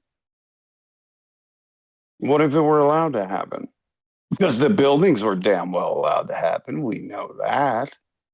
Anybody who denies that is a buffoon or gets paid by the government every week for certain things. So I'm asking you, if you were in a position where you had to say, oh shit, we got to stop this, and you do have to stop it, that's the moral and the right thing to do and the real thing to do. However, you could have good guys as well as bad thinking, well, we're going to get the better end of this. Would you allow it to happen if you knew in the long run, for the greatest good for the greatest number, Would you allow something like that to happen? Hey, that's a tough one. And it is a tough thing that people are put into this position. But I mean, if it was for the greater good, I still personally couldn't killing any number of people. Say if it was, 1,000, 100, 1,000, 10,000, 50,000. I personally couldn't. What if it were two? Two people? Yeah. What were just two people? You're up on it. Picture yourself up on a big Ferris wheel and they look like little ants and two of them just fell over. How would that affect you? If that meant the world was saved, would that bother you? No. Two people, they're goners. But, a group of people. Well, compared to 8 billion, what's 2 million people? Yeah. Therein rests the rub of how this thinking has to be done. Yeah, and stuff. Who gets condemned for it and why? And does it benefit humanity in the long run or doesn't it? I don't have the answers to these things. I don't think any of us do. I'm just posing it as one of those paradoxes that we either embrace or we go mad. Too late. Too late. We're all mad. I know that. We're all crazy on this call anyway. I mean, this show. So, but That last, you see what I'm saying, Armando? Oh yeah. Doug, please, guys, chime in. that space shot, that last link I dropped in our chat. Okay. I want to get these guys' take on it because I can tell you that a colleague, well, actually, no, an acquaintance of mine that works at CNN sent that to me. And I know about doing test patterns for a live event for TV cameras and stuff like that. However, that's the same screen that shows up before they fire off in the EBS. And you know how we're always drop crumbs by Q and stuff like that? Maybe you have some input on that? Which link are you talking about, buddy? Can we I just pause for 1 second? I just dropped it in the private Dropped it chat. in the private the Personal meeting room. chat. Oh, okay. Yeah, okay, the chat that we're in. I gotcha. Yes, someone said nukes are real. No, nukes are real. Neutron bombs are real. EMP weapons are real. They all stem from the same physics. Ooh. Thermonuclear, hydrogen, as people call them, which is lithium 6-deuteride, I believe. From an ordnance background, I'll just tell you this. The perimeter that was circled around my area here 2 years ago, okay, which is from, let's just say it's, from Mercedes-Benz Stadium all the way to 4 exits to my south, okay, that's not the radius of maximum effectiveness for a, let's say, a full-blown Hiroshima-type nuke. No. However, that's a small one. That's 16. Hiroshima 16, Nagasaki 19 for argument's sake on both of them. Your typical battlefield that can fit now in the size of a desktop printer is 456 kilotons. Yeah. Not 16 or 19. Let's say they use a tactical nuke. I'll just come out and say it. Yeah, I'd be hightailing it out of my neighborhood. I can tell you that. Perpendicular to the flow of the wind. Bingo. There you go. And it always runs from south to north here at times, a lot of times. So I'm just saying, I don't want to be Mr. Doom and Gloom or conspiracy nut, but I'm just telling you, it does not add up. It just doesn't add up. That exercise 2 years ago, my guy's look on his face today, why the meetings, why the lockdowns? Okay, next Tuesday, I got to go in for training. We're going to get new ID badge pouches that have a button on the back of them in case there is an emergency situation in one of the schools. You know, you click it in a certain pattern and it automatically locks everything down and it notifies EMS and it notifies law enforcement. I'm telling you guys, this has never freaking happened, but here we are. right? So they know something that we don't. And I'm telling you, I'm talking about hardened seasoned LE guys, and these guys were concerned. Law enforcement guys who've seen everything and more. They were concerned. Yep. And my question again is, if it meant nullifying the enemy of all enemies on this planet, would you allow something like that to happen if that's what it meant? If that's in the end what it meant, and humanity in the long run was saved from a alternate timeline that they really don't want to go down, that we are in a sense heading down right now, how would people, and this is totally theoretical on my part, how would many, if they had to be a part of a group of, I don't know, 40 who had to make that decision, and it took a one vote majority, how would you vote on something like that? If it meant ending the one direction timeline that was not good for humanity, resulted in another one that was much better. However, the incident or series of incidents resulted in several million deaths. What would your decision be? There are men out there who have that decision. So let's play it here. I'd rather go ahead and say this out there. If it's my geographical area, remember, it's the gateway to the south. It affects transportation. It affects trucking. It affects commerce. The CDC is 3 blocks away. Just dropping that in there also as well. You're talking about bringing basically the South to a screeching halt in every aspect, especially commercially. Talking about every mentally bringing the whole planet to a halt, in a sense. Also as well. So what are the long-term repercussions just for that from a psychological point? Figure it out. I'm just saying, figure it out.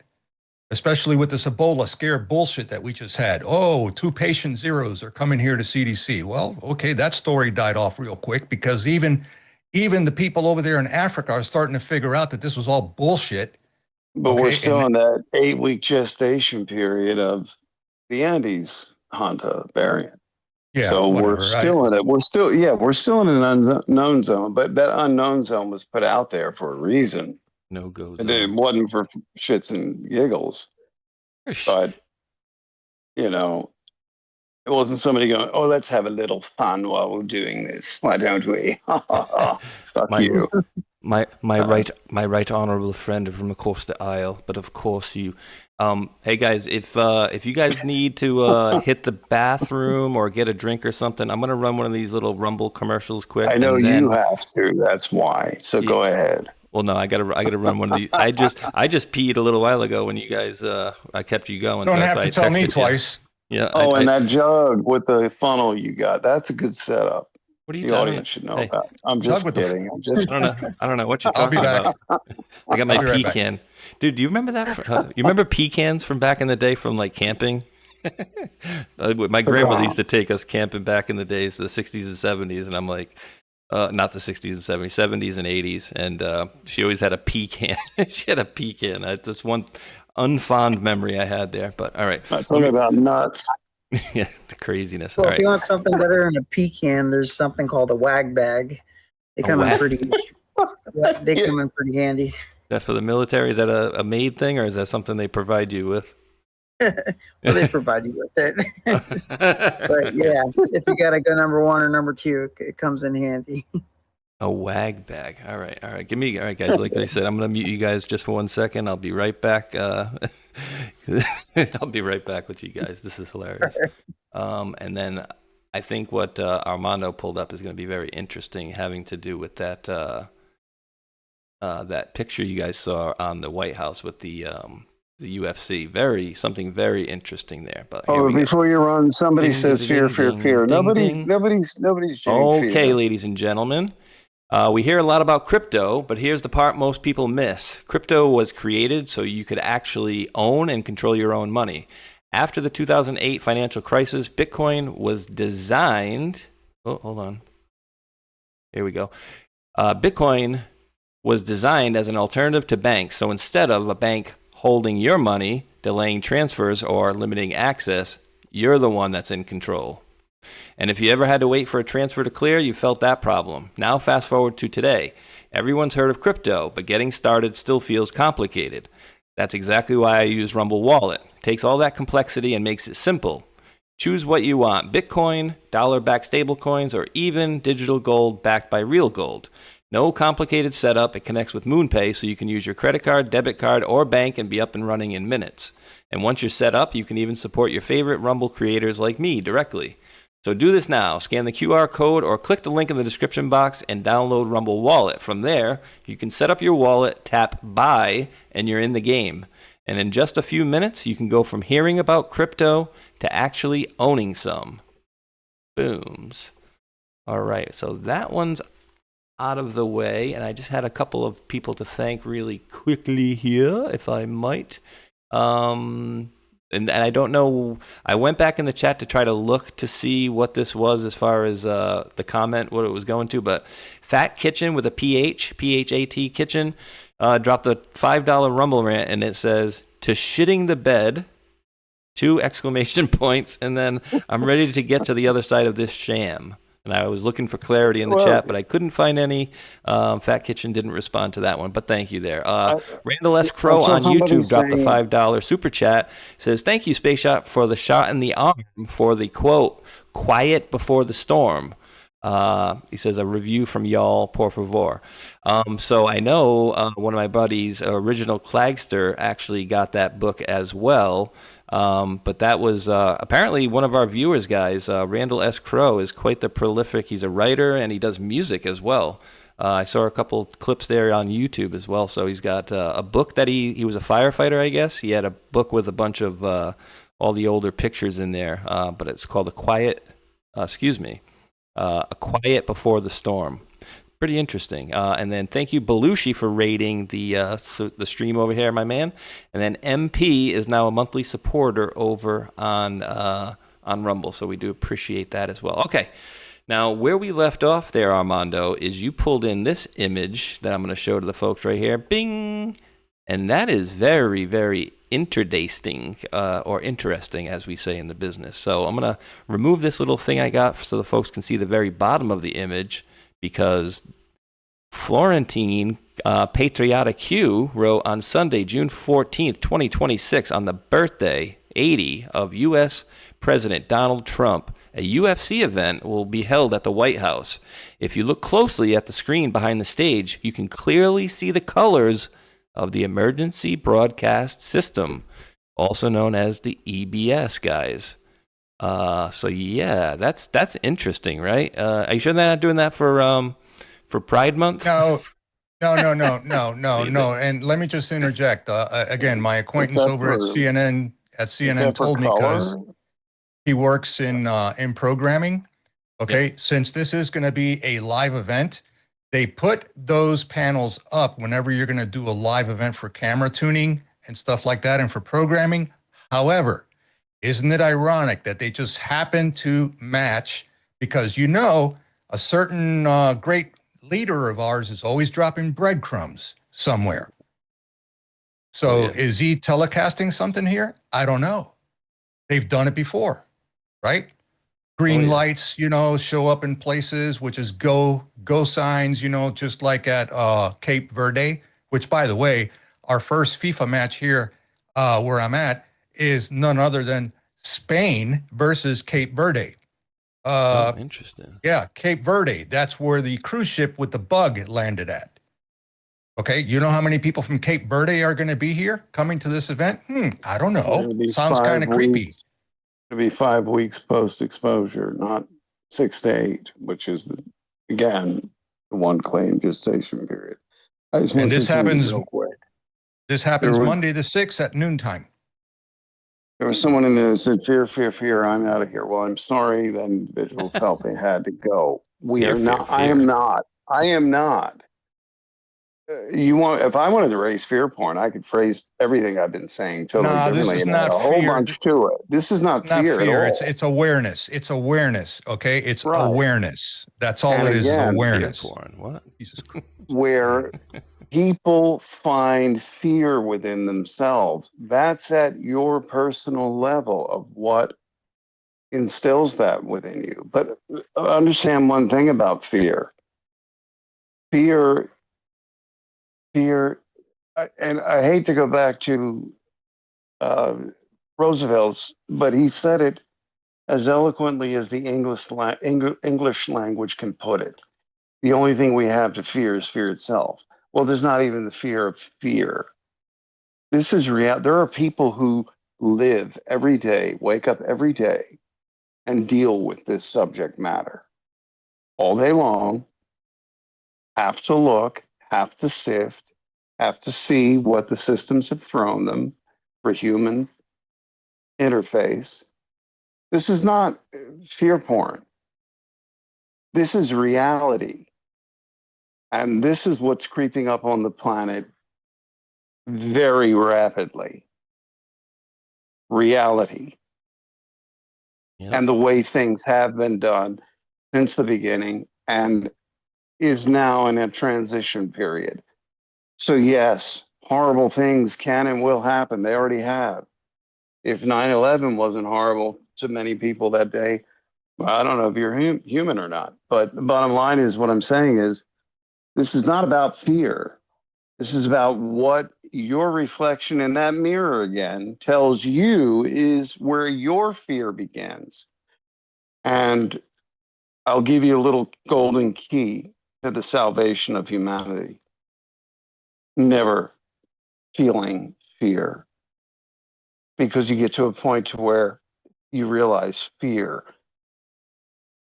But caution, alertness, vigilance, that's not fear.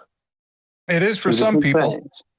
It is for But some yeah, people. as soon as the caution, vigilance, and alertness kick in, most people jump into the very primitive, very base animalistic fear mode, and they do. Mm-hmm. But unfortunately, that's where the education of our young we have failed them generation after generation in allowing them to say, exactly. The education system has failed them. And the parents have failed them to say that there's nothing out there you should fear, not even death itself. Not even death itself. Let me ask. We're not teaching our children you're eternal, amazing beings that are in the image of God, meaning not image physically, but in the entirety, without the body and with the body, that of God, of our Creator. The same thing that races millions of years advanced with us struggle with the same question. Why? Because if God showed his face, it'd all be over, wouldn't it? And it's not a human face. It's not an alien face. Something that's unimaginable. But backtrack from that for a moment. Fear is the very emotion or energetic release within an individual that if among hundreds, thousands, it only takes 20 or 30 individuals. You could split the earth in two if you knew what you were doing. You could. Well, let me ask the same person out there in the chat. But humans don't do that. Humans run to fear. And fear is a very easy refuge because it's something that when I thought as a child, I spake as a child, et cetera, and as an adult, fear was something that was real to you then because you did not know. But we don't raise our children to the point of adulthood, which I would say would be 3 7-year periods, 21, to say, fear is yours, no one else's. And you either see it for what it is and don't feel it, because what's the worst thing that can happen? You die. Well, if dying is that, the only way that dying should affect a human being is Who am I leaving behind that I feel would need me? Now, is that egotistical or is that realistic? I think it's realistic because it's who we are to each other. But when we give into fear, even to the point of death, we're feeding the very things that feed off of what they need and what is needed to control humanity. So if getting rid of fear takes that yoke off your back, it doesn't happen by legislation. It doesn't happen by somebody getting up there and giving wonderful speeches or saying things like we say on these broadcasts. It takes you deciding that, each individual saying what you will and will not accept as fear. Me, nothing. Nothing. You threaten to kill my children, you're making me angry. And you better go through with it because I'm going to go through with it with you. So don't go through with it. Where so was you the see, same?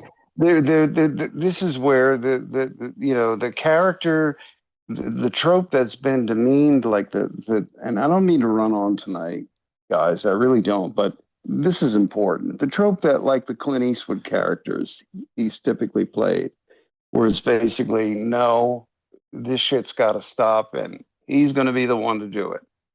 That is each and every one of you. That shouldn't be a Dirty Harry or an unforgiving character or whatever film you would take it from that perspective.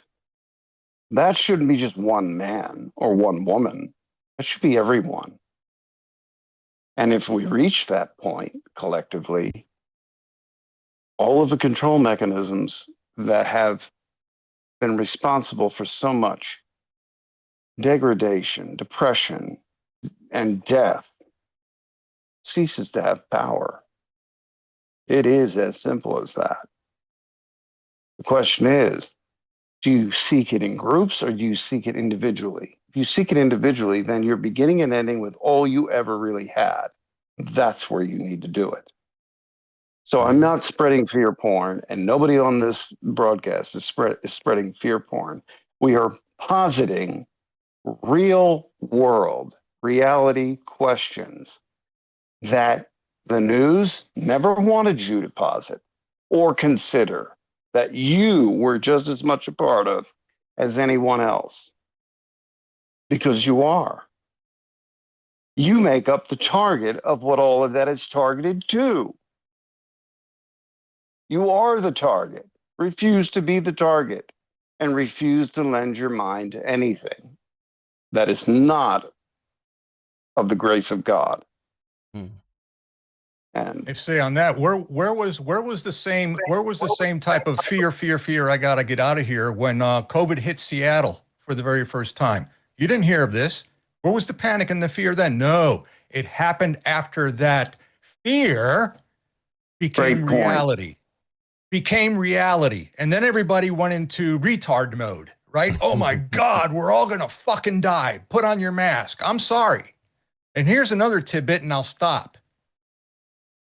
If you are true believers out keep there, going, and you believe in your heavenly Father, you believe in your God, your Creator, okay, and you knew 150% that you were going to die tomorrow, what would you do today? What would you do? It's a question. You shouldn't have any fear of death. Do not fear death. I'd call and tell everyone that I love them. Even those that I had problems with, I'd say, look, I was an asshole, so were you. I forgive you and I forgive me. But whether you forgive me or not, it doesn't matter. I'm dying tomorrow. I love you. Bye. And I would meet it with a smile. Because I look at over death. 80 billion people before us have already gone through it. So how hard can it be? Being a soldier in active duty out there in the real battlefield, for those of you, fear. Why are these boys and girls hardened where they have no fear whatsoever? You know why? I'll tell you a little secret. Because if their time comes and they die and they leave, this mission accomplished. You have just evolved. You went home to our creator and you've evolved to the next realm. Don't fear death. Not. Face it. Do not fear it at all. I feel stupidity and ignorance more than I feel fear. Well, No, and it's okay for people to react this way too, guys. I mean, trust me. Listen, 8 years old, man. It's You want to normal. talk about fear? You want to talk about fear in a little kid? 8 years But you old. overcome it. Yeah, well, no, you grow up really fast. Yep. That's what happens when you live under one of those systems that want to infect and infiltrate this republic of ours. And we see it every day. If you want to fear anything, get yourself educated and learn from that. Because trust me, nobody here wants to live under a system like that, because you will grow up quick, real quick, and you will wake up, or mission accomplished, your time has come, goodbye. Man up, boys and girls. We're not here. I'm not here wasting my time to spread freaking tinfoil shit or spread fear, and neither are my colleagues here. We're not. We're here doing, the people in this audience, especially if you know me, a service to humanity, which is what? Wake up and understand what's at play here. Okay? That's all it is. Don't wake up within your accepted paradigms. Wake up to whatever you even feel that might be offensive to you at first, because it may damn well be the truth. Mm-hmm. And I would say that there was not anything that any of these guys said or myself said tonight that should lead anybody to be in fear. I would say what we're spreading is awareness of different topics, right, guys? Like, that's what we need to, boil down and understand that there are certain things that are out there that are people, and I don't know what got that person riled up, if it was the emergency broadcast system, which I've been like waiting for, right? Or if it was like the virus talk. I think the Andes virus stuff gets people worried. But guess what? Is Armando sitting here going, oh, this is going to spread and people are going to die? And no, he absolutely did not. We laid out a scenario of a situation that 100% did happen, right? And just be cautioning usual people. Suspects behind it, when you go through the details that mainstream media will never tell you, and 99.999% of people never find or go to. So we showed that it was originating from that origin where your last one came from. So it was, whether or not it was going to become a reality or not, the stage has been set. Let us see.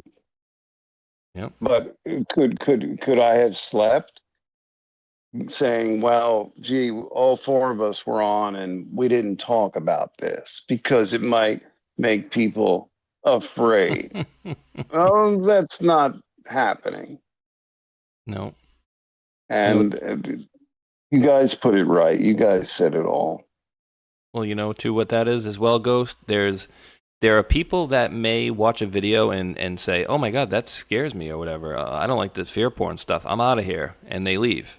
Right. And then there's other people that may have other motives that are like, oh, this is just a bunch of fear porn. I'm out of here. You guys ready? Let's go. We all need to go now because these guys are pushing fear. So it's the old, adage, pull people off the playing field. You just leave. Right. You don't sit there and go, hey, I'm going to leave now because these guys are spreading fear. You just leave. So I'm not really concerned about it. This was interesting. And another thing is, with what you just said, it's do you really want to know? What do you want? The biggest question you'll ever ask yourself: what do you want? Does it mean more pay? Does it mean nicer clothes or better house? No. What do you really, really, really want?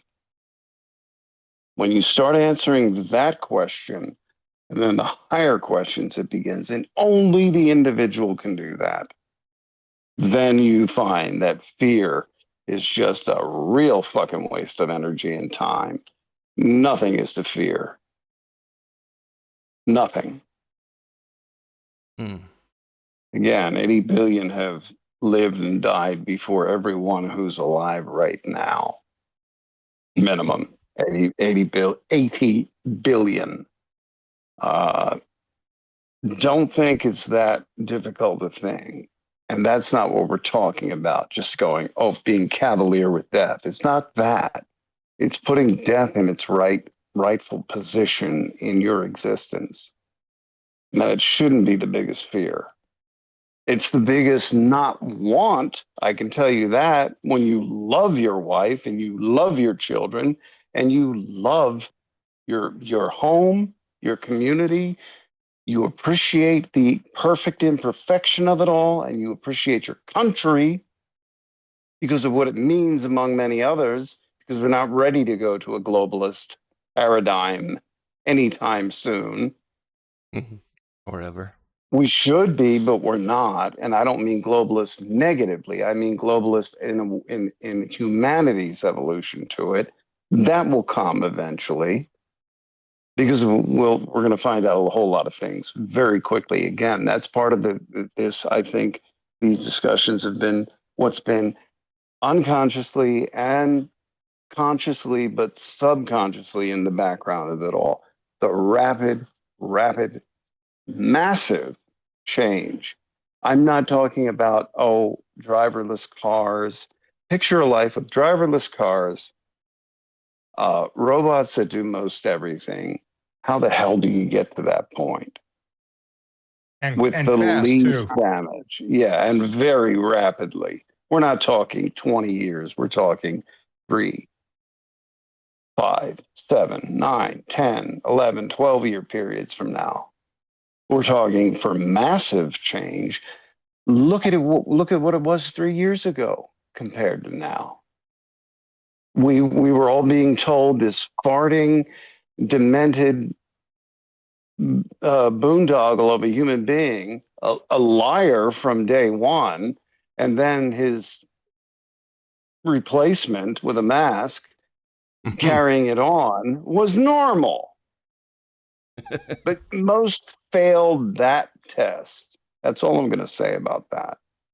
Yeah, a lot of people missed how he got like 4 inches taller overnight one day. It was pretty interesting. Mike, you had dropped this one here. This was pretty interesting. Let me play a little bit of Mr. Nunez for a minute, because so he is the CEO of the group still, right? I thought he stepped back. I don't know. Let's listen, because this is interesting, and this is hopefully will alleviate some of the power issues. Oh, maybe unmute it, Mike. There we go. Unmute tab. There we go. Has always been there. It really is the holy grail. It's like the sun. Right. But we haven't been able to harness that yet. It just hasn't, the technology, the science. But that's the difference between TAE and all the other nuclear companies out there around the world. This is the one that won't rely on rare earth elements, won't have to rely on a bunch of magnets, and it's the only company that's actually built something. That's what we were most impressed with, was not just all the scientists and all the engineers that had worked with private funding, all private funding, I must say. And now what they're looking to do is they need a way to get in and access the public markets. We provide that opportunity for them to access the public markets. And I would just encourage everyone to actually look at this company. I think when you look around the country, look around the world, this is the world's premier nuclear fusion company without question. And when we talk at Trump Media and Technology Group, what do we want to do? We want to acquire crown jewel assets. This is a crown jewel asset that could change the world. Oh, and then we have crown this. Jewel asset. Yeah. Interesting phraseology. And the DOE releases finalized fusion science and technology roadmap to accelerate commercial fusion power. Wait, are we going to get away from the oil power and all that stuff? Gasoline, does it mention helium-3 in these articles? Because I haven't gone there. This one, I to be honest, this one's a new one for me too. But I know they were talking about helium-3 before that they. Yeah, I'm pretty sure, because that's still an industrial process to gather it. The first meter of the moon is laden with it. One shuttle bay filled with pure helium-3 could power this country for an entire year. Oh, so really? Again, so are we making the transition smart from oil to helium-3, still an industrial process, before we ever pour the idea that Well, here's a device, and guess what? It produces more. The more load you put upon it, the more it'll produce. It's the size of a briefcase, yet it'll power an entire New York City size city, or Tokyo, or Mexico City. Before we get to that, we have to go through a process that will take us to a more robotic, less risk harvesting of the moon, the asteroid belt, etc. Then we get into our great grandchildren or great grandchildren will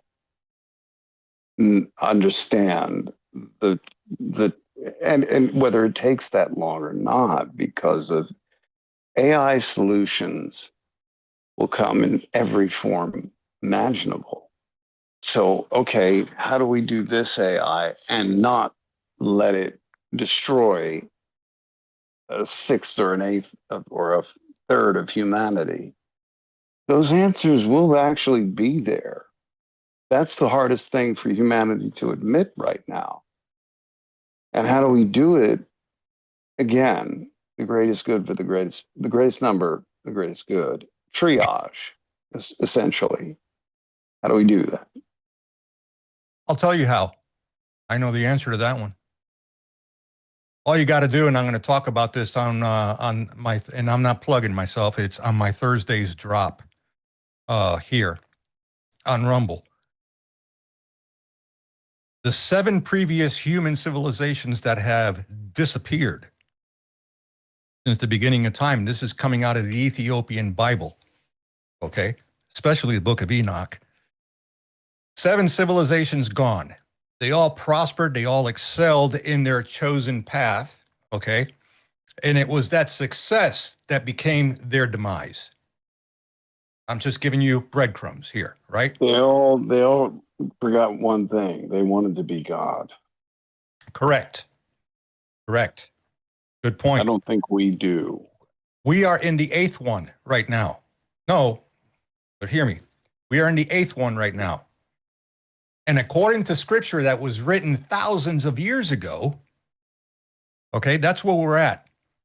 This device you see right here, educate your kids on this, especially when it comes to AI. Because towards the very end of what I was looking at, it was stated that there will come a point in time where, let's just go 2, maybe 3 generations out, where your kids are going to be looking at themselves in a mirror. It's called the mirror effect. An image of them, they're going to be talking to that image of themselves in a mirror, and they won't know what to believe, whether if it's real or it's not. Right? They have no memory. They don't remember what we did. Classical education to lead them to question everything. Why. And why. Exactly. Now, fear. I can't take what he just said. I'm out of here. Okay, cool. I am just trying to put out there, AI is a tool. It has its good uses, like a hammer and a drill or a pry bar. It's a tool. And it also has its bad uses. All of us here on the panel, all of us have already said it here tonight. This is accelerating at a very, very rapid pace. And we are being told where we are at. What we're not being told is how far it really is. How far has it evolved? Elon Musk quoted not so long ago that by 2030, humanity will not be able to function day to day without this stupid thing in your hand. What's that telling you? And it won't even be a phone then. It'll just be a link to a cloud AI version of your life. I'm telling you, guys, this is where talk to your kids about God first and foremost. Extremely important. Talk to them about history, real history. Okay? Talk to them. Get off the electronic devices. Have dinner together when you sit down. When you go out to a restaurant, get off the damn phone. Have conversations. I know it'll be tough for some of the kids today, and I see this every day in the educational system. I have They are launched phones disconnected. across rooms into walls. They are disconnected. especially at the high school level. That bell rings, I'm out in the hallway going to my next gig or whatever. Every single one of these kids, they're all walking, looking down. I don't know how the hell they don't crash into somebody else. I don't know. Wow. But you got to acknowledge and observe this stuff, man. This controls their fucking life. It just does. What I was looking at in the hallways, and that was a different time in a different country, and that unfortunately we'll never see that ever again. Ever. Excuse me. We didn't have the phones back then. We didn't. I'm a little younger than you guys. I had pagers. You know what we had? But you weren't checking it. You were checking out that ass in front of you. You weren't checking out your pager before you. We had one of these. Okay. Thank you. And we had a piece of this in our pocket. You know what for? Got to get her number, man. Got to get her number, right? We need to exchange numbers, man. That's what we're doing, right? That's it. All I'm saying is use AI as a tool for whatever it is you want to use it for. I'm just going there. Picture that. A lot of these 7 prior civilizations have disappeared because one of them, they learned from the previous ones. We're not going to make that same mistake. Some of them lived underground, right? And they didn't speak. They didn't go above ground. They could have gone above ground, but it was too hectic, right? They just didn't, and they forgot. They forgot who they were. They just existed. Those were the ones that build the stones, right? Make it solid, make it strong, make it big. I'm telling you, AI is going to be something to be dealt with if it gets out of control. And again, not fear porn, it's reality. You'll see. So the movies, iRobot and whatnot.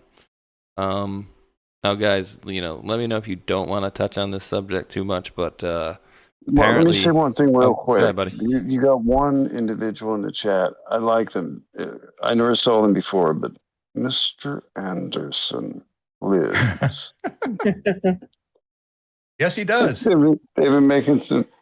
Whoever Mr. Anderson is has been making some pretty good comments. Oh, must be talking. He says, all I looked at was butts, just as distracting, but a better view. And then Cisco Lady Liberty wrote boobies. So that's interesting. Yeah. But that was growing up. That was finding out what you were and who you were, and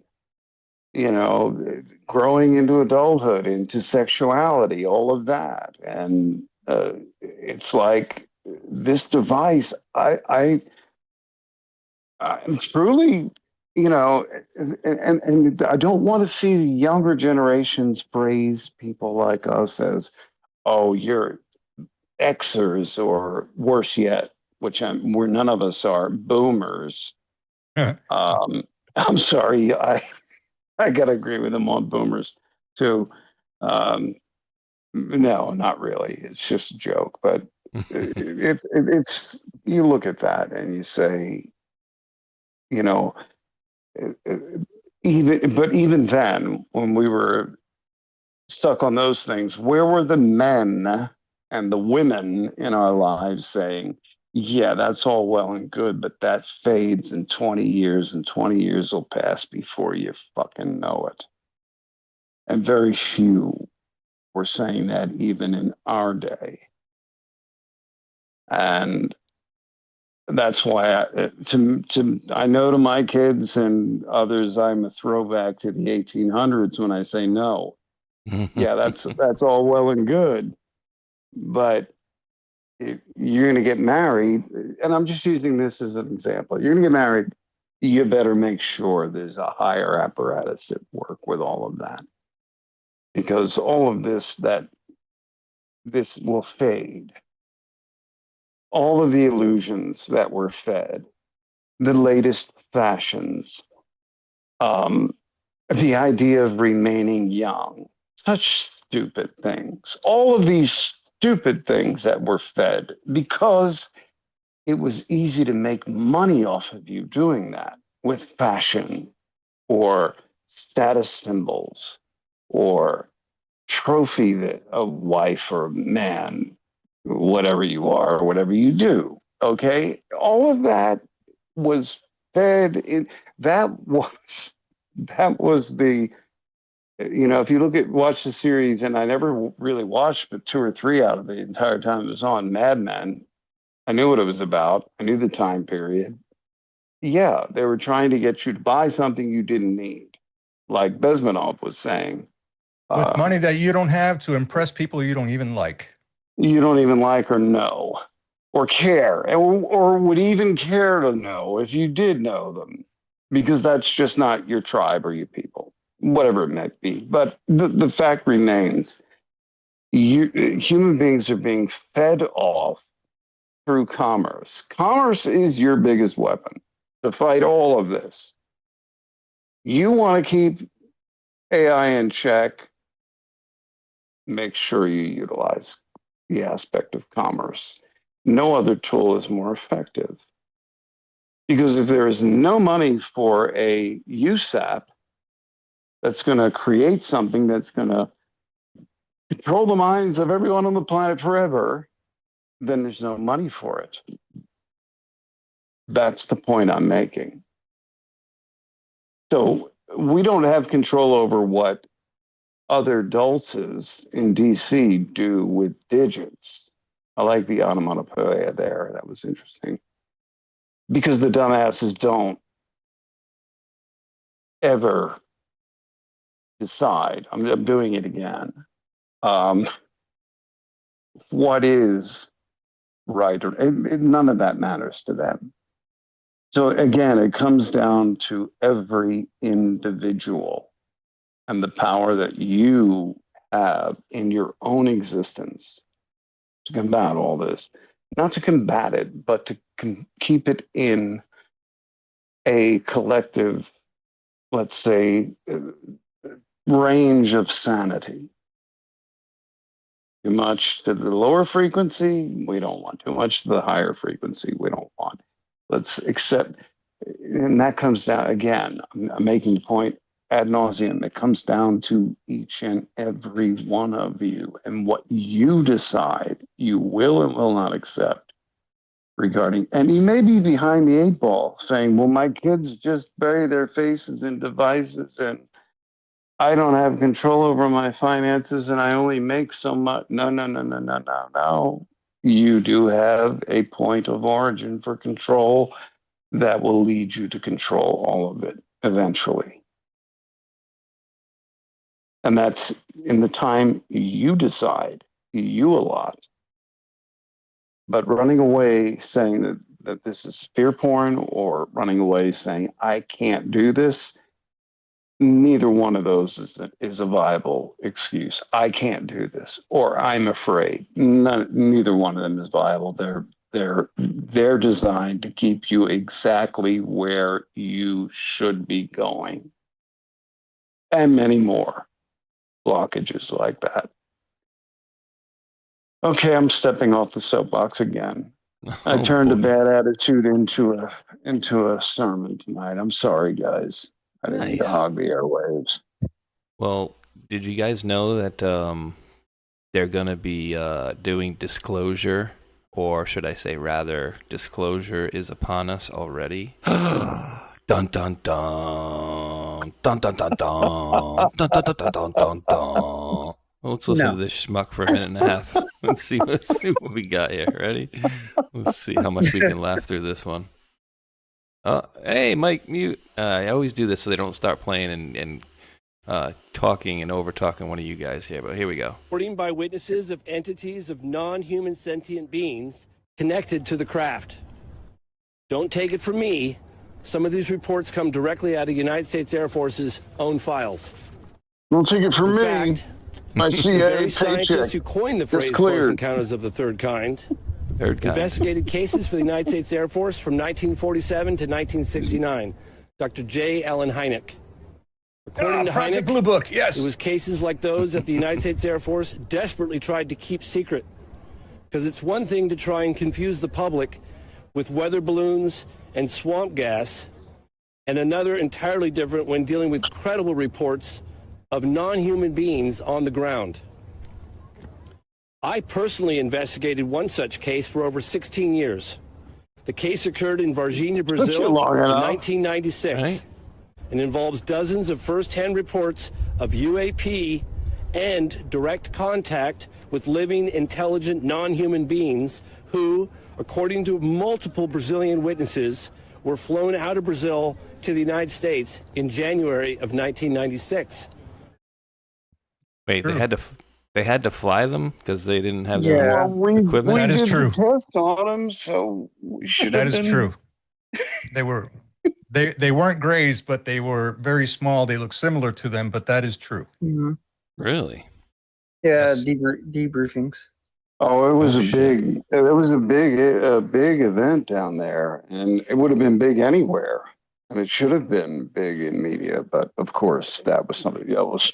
Well, that's Whitley Strieber tinfoil hat shit. You can't go. No, that stuff happens to be It's kind a of, direction that.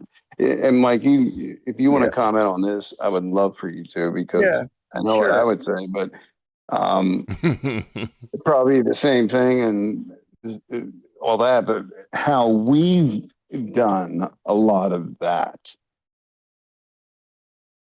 taking it, let's say, mirroring certain things as we had technological prowess to do it, putting you back, like the water company, putting you back 10 minutes before they found you, as long as you were sound asleep. I'll end it with that statement. Mhm. Yeah, it's funny. It's so I got a very important phone call this morning from someone very high up in the field office that just about this the Capitol Hill live. So I turn it on, and so they have this going on, and then on another channel they have something else going on, and then they have David Rush. Supposedly, or he was going to do a meeting, a briefing, hearing with some congressional members. Ironically, and I'm just going through my friends and networks thinking right now. You have James Fox on there, and some of the most notable people that would have a heavier hammer or a judge's hammer on this would be someone like Steven Spielberg, who has been in the game for a very, very, very long time. So to have James Fox is a great guy. Lucas and others too. Yeah, James Fox is a great guy. I've known him, and he's a good person. But to have James come out and not and Steven's, just created a new movie, and with with 3 Steven, days it'll be out, and I want to see that son of a bitch. with Steven's connections to certain organizations over the past 40 years. I was quite surprised that he wasn't at this event. And it actually made a lot of sense that he is not at this event, because when I watched all of this and what they were capitulating and talking about and avoiding questions and giving dismantling answers, is that they're not going to give you the answers. I mean, you had Burchett basically telling people, well, these people are scared for their lives. These people, I'm scared for my life. Okay. Yeah. So I understand that. I totally do, and I get it. I've lost some friends in the game. And ladies and gentlemen, he has. And so you don't need to come on live TV in Capitol Hill here and on a dog and pony show to do this. Now with David Grush was not the first person to be the main person for the congressional hearings. He was number 5. He was number 5 out of 10, or not out of 10, out of 7. Number 5 out of 7. The others didn't want to do it because they were smart enough. and there's people still on payroll. So, when people are saying, I'm not getting my retirement, I'm not getting this, well, I would be damned if you're not getting paid, because how are you keeping your lights on? How are you keeping your utilities going? How are your kids in a Money's private coming through school? somehow. Yeah. I imagine that. Wow, imagine that. And I've been part of this unique community for quite some time, and for these people to come out and do this little dog and pony show, like, and even to the people that on the conference call or the video call this morning that are very high up, they weren't even taking this. This is just a dog and pony show, non-human biologics. Like, okay, come on, just call it for what it is. Like, you're making all these new names, UAPs, NHIs, blah blah blah blah blah. Wernher von Braun used off-Earth cultures. I like that. Yeah, absolutely. It's just like, just stop with the nonsense.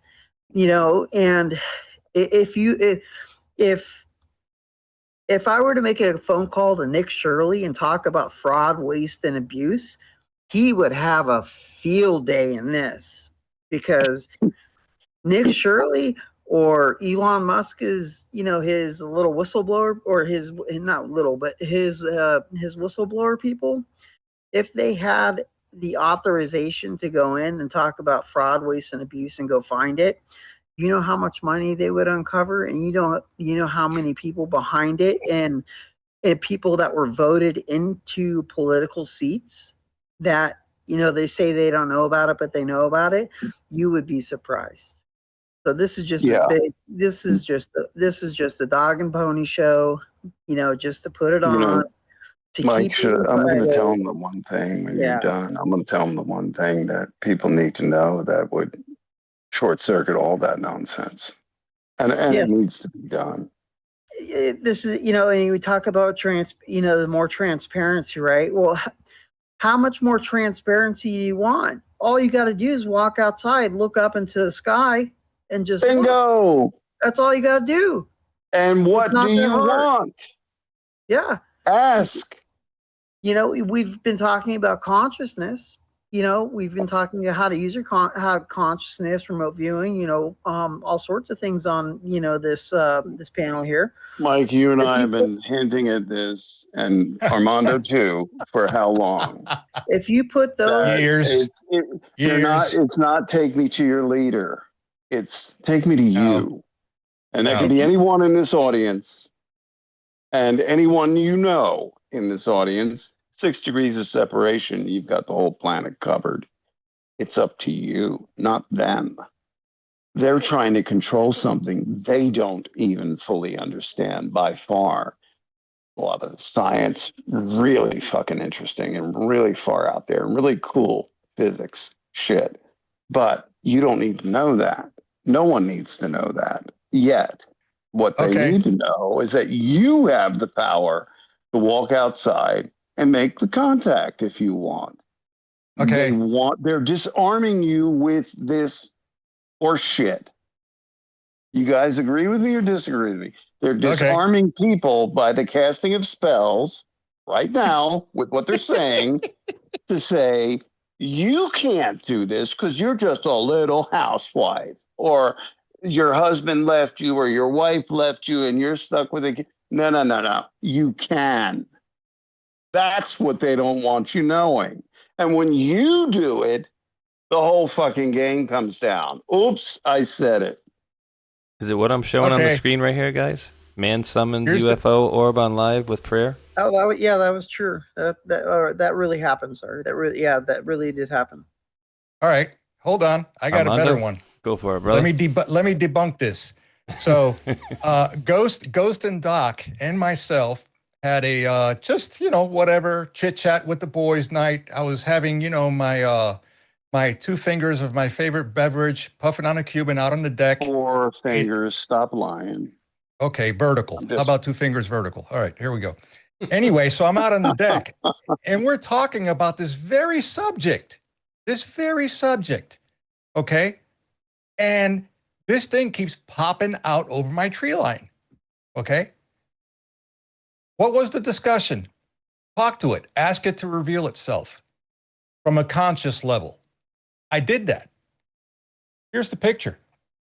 Oh, damn. I hope you guys can see it. Let me make you bigger here. Hold on. Ready? Ding. There you go. You're full screen now. That's the moon, bro. No, that was I an can orb. see lines in it. Yeah, I can see that was an orb. That's crazy. Okay. And it would sit there, it would twinkle, it would move a little bit, and then all of a sudden, poof, it was gone. But okay, whatever. Oh, yeah, tinfoil hat. I got you. Guys, we are all connected. When you guys understand that we are all of us, we don't know each other from Adam. I don't even know what your faces look like, but when you understand, when you truly understand that heaven is within yourself, because we are all have a piece of the Creator, and that piece is your soul, we are all connected. All of us are connected, whether you choose to believe that or not. I'll be dropping another documentary that will explain that. That man died. He was Russian, who talks about this theory of his and proved it. He was so good, he actually broke XYZ's agency's code for other realities. And I'll leave it there.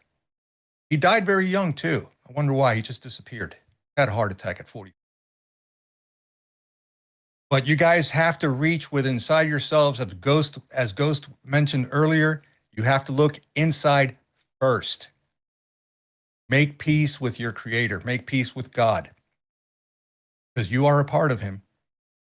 All the questions I'm telling you. Between you and God, nothing and no man or woman in between are within you. This is why Rome changed its storefront from military to religiosity, religiousness, religious nonsense. Religion has nothing to do with God. Religion has nothing to do with the Creator. Religion is is one of 300,000 plus ideologies that have formed geographically limited or amongst many in today's world with electronics to keep you from the very thing that you possess, a relationship with your Creator, with God. Everything that's in the Bible and everything that's not. And these off-earth cultures wrestle with that, whether they're 10 million, 1 million, 100,000 years advanced of us, or on our same level. They wrestle with this. They all wrestle with the same question. And a little background information here, with our current president, is that after with Roswell, with Tesla, and the foundation of the National Institute of Science and Standards, John Trump had a heavy hand in all of this. And, and imagine, and just think out of the box here, who has that information now? And it just passes on, to the other family member and to the other family member. Remember when Tucker Carlson asked him, do you believe in aliens? He answered the question honestly. He said no. Because believing in other conscious creatures that didn't originate from our planet is not a belief. You either know or you don't. It's a yes or no question. It's a yes or no question. It's not a do you believe question. The do you believe in God question. No. Is there a God in your experience, your realm, your being? Is there a God or isn't there? Yes or no? It's a yes or no question. Just like you said, Doc. It's a yes or no question. So when Tucker asked him that, he was answering him in a completely honest, and guess what? You might refer to as legalist answer, but legalism has a way of showing us how we can better communicate intent than everyday colloquial English or whatever colloquial form of a language we speak. Russian, German, Japanese, Korean, doesn't matter. Belief, the idea of belief. Well, belief is the most illogical freaking thing you could ever do. Yeah, I believe that door is in front of me. No, I'm looking at the door. I can touch it. I can bang my head against it. It's not going to go through. Not in my current state. Little DMT and I can walk through rocks, but that's a different story. A little joke there. But yes and no. But anyway, what I'm saying is there is a God or there isn't. It's not faith or belief. It's there is or there isn't. And that doesn't mean belief. The answer to what you seek is you. You're the reflection of that. You're that one gargantuan perfect crystal that fragmented into countless crystals. But guess what one little fraction of a crystal does? Did the same thing of a large intact crystal. It breaks down the spectrum of light in the same exact way. Are we a fractal of God? You're a fractal. You are not God. And this is where some sociopathic shitheads among us, inbred sociopathic shitheads among us, have taken that concept a little too far. You're not God. You're not even, you are a quantum particle in the universe. Period. The Earth is merely a speck of dust in the totality. But make no mistake that the Earth, the Sun, our solar system, all the others out there in galaxies, and the infinite galaxies we're finding, and the infinite consciousnesses that have evolved and that have been created to be, because consciousness should not even be a factor in the physics world. And it isn't because they can't factor in, but that bridge is being built and will be traversed. And it'll be a fine day for our planet when that does happen. So look no further than that reflection. And as Armando pointed out, the eyes, those three noblemen who wrote Shakespeare, again, threes, you have to write in threes if you're going to go to a higher apparatus level of communication that appears to the individual as one, but then is actually in reality many layers above and speaking to you on many levels. The eyes are the windows of the soul. In other words, the one sense that we depend most upon and is most highly developed among the senses in us is our sight. And this is why the charity of blindness has always been very special to me. But then again, they see things that we sighted are so blind to. So it all works, but it goes no further than you. Mm-hmm. Not a pope, it's not a prime minister, it's not a president, it's not a this, it's not a that, it's not any fiction of authority that we have created collectively and geographically collectively. It is that. Doesn't matter what language you speak. We are of that source. And that source is a constant throughout the universe. I'll leave it at that. Is there any Two comments I want to make. for two people here in the chat. And I'm sorry, I kind of lost it. There was a comment in here that said Camp Hero. Okay, great, Camp Hero. Doc knows the man because my last show that I did, we talked about Camp Hero. Okay, and that has to do with the Pegasus project. Okay. Another one here is, well, these orbs that, keep popping up all over the place, why are they here? Did we awaken them? No, they've actually been watching us, and it escalated in 1947. Why? What was pertinent about 1947? Nuclear experimentation, Manhattan Project, testing nuclear bombs, and that messes with their time-space fabric completely, and they don't like it. It just screws with them real bad. Why do you think all of these sightings are now appearing all over the place? Why? But they're here to send a warning.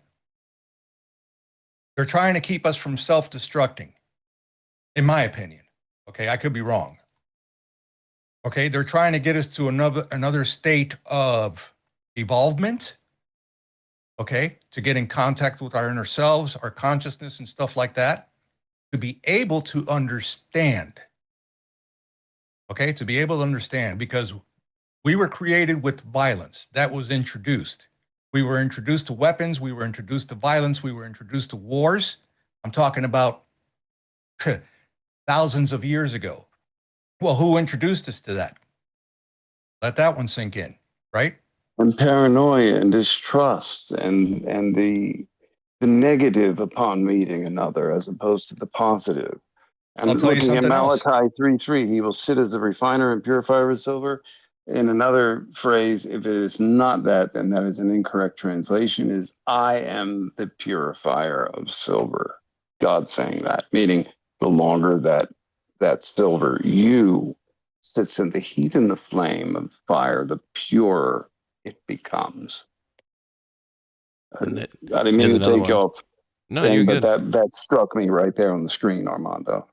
Yeah, stand in the blaze of truth, right? Right? All right, so here's the thing. God, man, this is, I'm going to get a lot of hate for this, but no, seriously, I just, this, you just have to understand, I guess. Don't expect it. Just say it, bro, because you're great at saying it.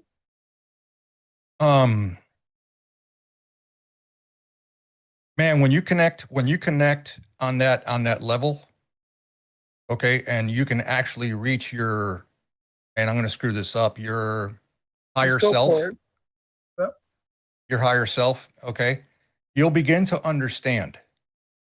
You got to understand, why is it that the in Alexandria, okay, the greatest collection of all of these clay tablets, scrolls, the Dead Sea Scrolls, all this stuff, it was all set ablaze. Why? Who did it? Rome did it. Because remember, the Caesars rebranded and they became the new popes, right? Rome So yeah, did it was they burned. Dickov that gave that order. No, I'm just kidding. But you're right. You're absolutely on spot on. They burned everything, okay? But what they burned was the irrelevant stuff. What you don't know is that they took the important stuff out, okay? Just like what's being collected right now, underground, mind you, not on the level surface, okay? The Ethiopian monasteries. Oh, yeah. They don't stand above ground. They're all dug into the ground to keep invaders away. Now, why didn't Rome reach Ethiopia back in the day? It's hostile terrain. It's desert. It's mountainous. Okay, if they even knew that they existed, they couldn't reach them. So they preserved everything. With any force. They couldn't. With any force whatsoever, too. They preserved everything and they put it in their monasteries. They hand copied every single word of every scroll, every book that they got their hands on. Some of those monks even read those things from cover to cover and they memorized it in case it was destroyed. So like they can pass it along. Families of the Torah. Correct. To this day and age, one is in upstate New York. They're all 5 families are scattered throughout the world. They copy the Torah. onto lambskin, cured with the same plants from Israel and that region of the world, same reeds and inks from So the the same. creative, and not only character for character, but space for space. And while they're doing a lambskin that would have essentially 4 pages to it, if they lose their train of thought and think about, well, a woman's boobies or whatever, they have to take that and drop it in the trash and start over again. Yep. So those words, that codex from Moses to now remains the same, just as you're saying with the Ethiopian texts. So understand that the majority of the Ethiopian stuff that was disclosed, okay, is all Sumerian text. Okay, very difficult to interpret unless you know it. Okay, now the other thing is this, all right, they have it all. They have it all. But the Vatican has the good stuff.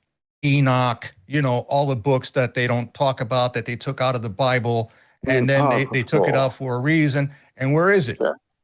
Deeply buried underground, underneath the Vatican, inside vaults. Okay.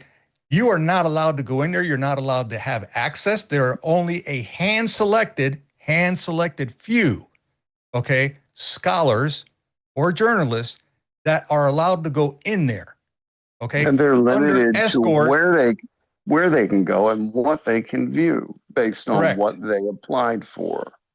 No recording devices, nothing, okay? And they are escorted to certain areas to have certain access.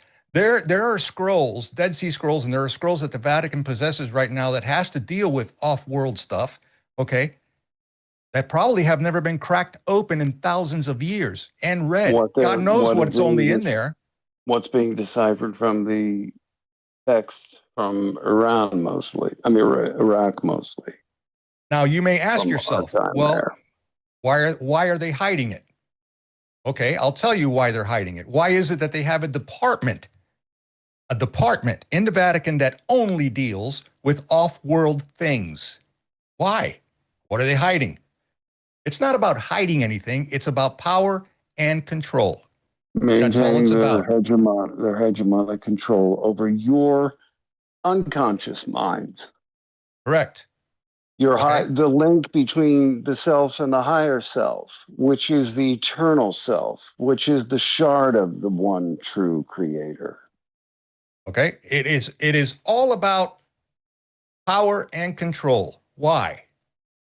These are people. They're human beings, right? Of course. And you must bow and kiss the ring. For you to get to God, okay, you got to go through me, a flawed, sinful human, okay? And that's how they keep you controlled. They have armies, they have wealth, they have pretty good degree. Other nefarious things, okay? All right, just let this sink in for a minute. They don't want you knowing what they know.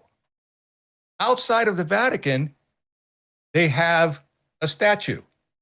The Pope has it on his staff. It looks just like what? The pineal gland in here. What do they know that you don't? What's that one statue that they built the building around to show the reverence for that simple, what appears to be concrete statue that looks like a big pine cone? The other one that is a fountain that is in the shape of the Amanita muscaria mushroom, the mushroom that they would cold press, that the berserkers, the Vikings would eat to go into a mania, into battle. They then utilize, if you fraction or utilize the Amanita muscaria, the fly agarkic, the red with the little spots on it that grows everywhere in Europe and North America and mostly around the world. Spaceshot just put it up on screen. Spaceshot just put it on screen. There you go. Okay, good. Then how you fraction it? There's the very statue I'm talking about. Looks like it's carved from granite. That's the pineal gland, not a pine cone. And you'll see even the pie reference in how the unfolding of it occurs, as far as the conical and the spherical. Okay, but very quickly,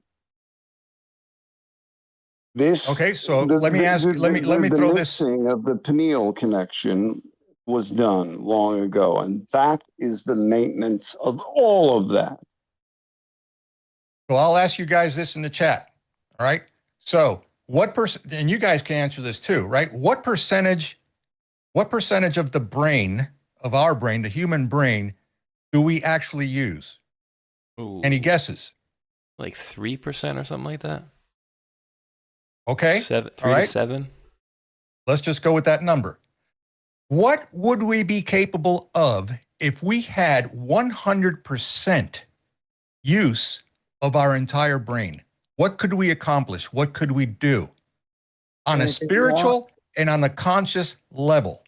Do you think that we can speak to each other telepathically? Yes. Oh, yeah. Do you think that we can move objects with our mind? There's been experiments done on this by CIA. CIA has been doing these experiments forever. You think Okay, that human MK Ultra, beings you have all above of that. Other races out there had their specialty, which is seeing through time and space and all that Now, keeps things. the access to this from old Sumerian scripture and drawings and carvings and stuff like that is what? We all have one, the pineal gland, right here. The third eye, as they call it. Okay, that's why you see it. And it's not just Westerners, Indians, especially India. Do some deep digging in history on India. You will be surprised at what you find when it comes to this topic. You will be very surprised. And especially in India, when I was in India, is that when you talk about if you go to the Samas and ask them about red lasers, they won't look at you like, what are you talking about? Like, I don't even know what that is. They will look at you and ask you, what do you want to know? And if you look at the infrastructure, the older the buildings that have been built, 8,000-10,000 years old, even older, some made out of volcanic rock that you can't even break down. It would take forever to break down, and it'd take a ton of men. These buildings are so well crafted and so well created with artistry that even with modern day technology, there's no known way to reduplicate what they have created. And there's even other locations around the world too. Pumapunku in Peru. Funny you should say that, because one of the films that I saw, this guy here, American, went over there and was speaking to some high priest or whatever, some very deeply educated archaeological guy that could actually translate, the text and the languages from back then. And I'm talking thousands and thousands and thousands of years before Christ, okay? The compound, they had this building that he showed them that got hit by a gigantic, massive earthquake. This thing was kind of bowed and bent, but not a piece of stone was missing out of place. Why is that? They used some natural organic compound, okay, instead of using cement, to bind these stones and these bricks together. Unaffected, completely unaffected. He said, cement will deteriorate before this does, and this has been here for thousands of years, not a single flaw in it. Where am I going with this?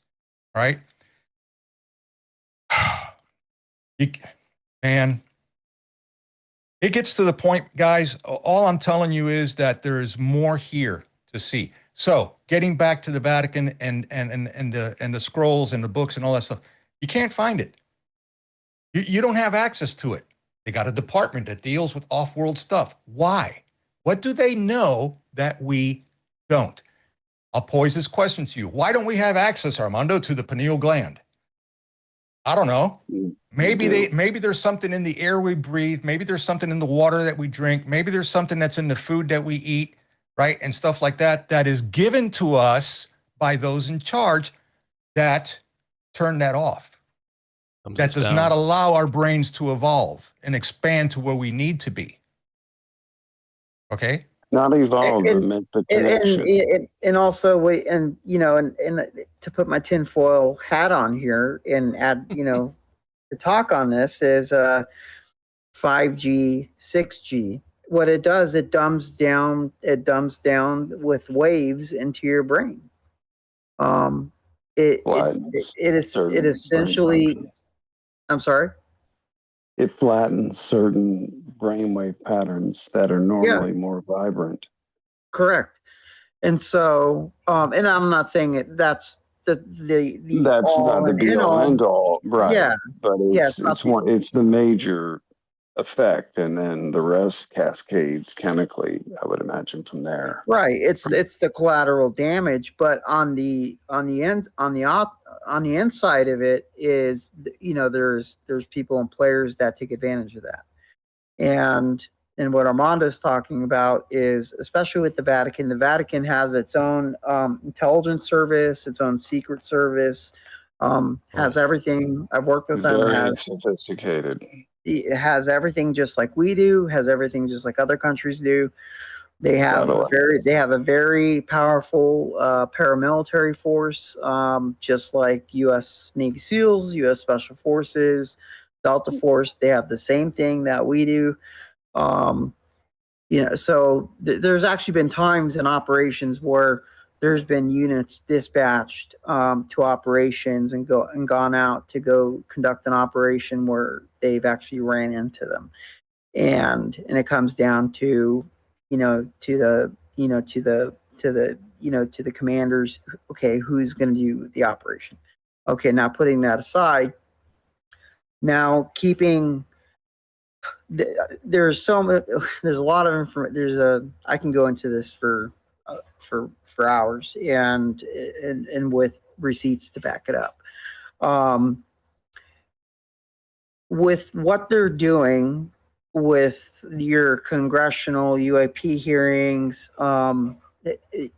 it's very sad to actually see that the way it's happening and the way that they formed it with the people that created it. So the UAP hearings and the whistleblowers at the time that came out, the big players, they were all handpicked. Every one of them. I have receipts on all of it. They're all handpicked, put up there for reasons because of where we're at today and where they're at today, as making books out of it, making movies out of it. That was their prize, their ticket out of doing it, and also still collecting a paycheck from certain organizations. Just leave it at that. But to prime the Americans and us Americans, but also prime the world. Now the orbs, the craft that you see flying around, it's all observation. So you have to think of it as observation and effect in detail. If you go back and think about the scientific method, right? They've been here. Just put it this way: they've been here for billions of years, a lot longer than we have. And you can go look up this information. If you want to go to the Library of Congress and look it up, you're going to find your information right there. So it's just sad. It's very sad to see the way this is unfolded, because especially today, the way they came out and did it, it's just a joke. And especially when I'm talking to the director and the deputy director today, they were pretty pissed off that the way this was handled, especially when you have multiple federal task force that your taxpayer money is funding that task force for these people to go out and collect information and investigate. And these people come up on TV today and make a farce about it and make a dog and pony show about it. It's a joke. That's not the way you go about and handle real scientific, scientific evidence, scientific information, collecting and doing investigations. And so, yeah, Exactly. the deputy director and the director and the regional agent in charge had every right to be pissed off about what they were doing. Are they going to go say anything to the congressman or the senators or let's just say the people that are working for who they are? No, because it's not worth their time. And are they ever going to say anything to the ones who are really in control of it all? The ones who print the money? No. Until people do on their own. Now, I'm going to put this in here. But everything that Doug was saying is spot on. I mean, it's the way it's being handled. It's the way it's always been handled, man. It's make a buck. This is a pathology. This is a human pathology, and look. There is nothing new under the sun. Okay. Likewise, there is nothing new under the sun on how to control masses of people. And this dog and pony show they're wheeling out, I thought it was hilarious. The very day To the Stars Academy came out, it was sent to me. What do you think of this? What is your analysis? Looked at it, read everything, went into every individual in it, made a few phone calls, and I said, well, my first instinct was the correct one. It's horse shit. It's control. It's kind of funny that you talk about them because they're in a lot of trouble right now with financial That's not surprising. Yeah, bro. finance handling. Yeah. Go figure. So Spaghetti here in the chat asked a question, right? So how does Jesus fit into all of this? Is he the Son of God? Question mark. Not just some cool wise teacher. Question all right, mark. the Son of God. What do you mean by the Son of God? The Son of God for the entire universe, or the Son of God? Well, you got to break it down. You have the speck of Son of dust? God and the Son of Man. Right. Correct. And this has been always a mystery they posed it. It's not a mystery. Not a mystery. What does it, I'd like for that individual to say what Jesus represents to them. And is it truly a representation of one of grandeur that did exist, or is it a pre-programmed, self-emulated, self-built version of what that concept is? I know that I'm not trying to be a douchebag. I'm simply asking, what does it mean to you and why? No one can answer that question because that's an individual question. And many may share that same question, but what do each of them mean by it? And it would be good to hear, what does that mean to you and humanity, this planet, versus the uncounted more grain. There are, let's say, every grain of sand on every beach of every island and every ocean on this planet to an exponent of 10. There are that many other Earths out there. So let me. Do we know? No, we're learning every day that is more and more true.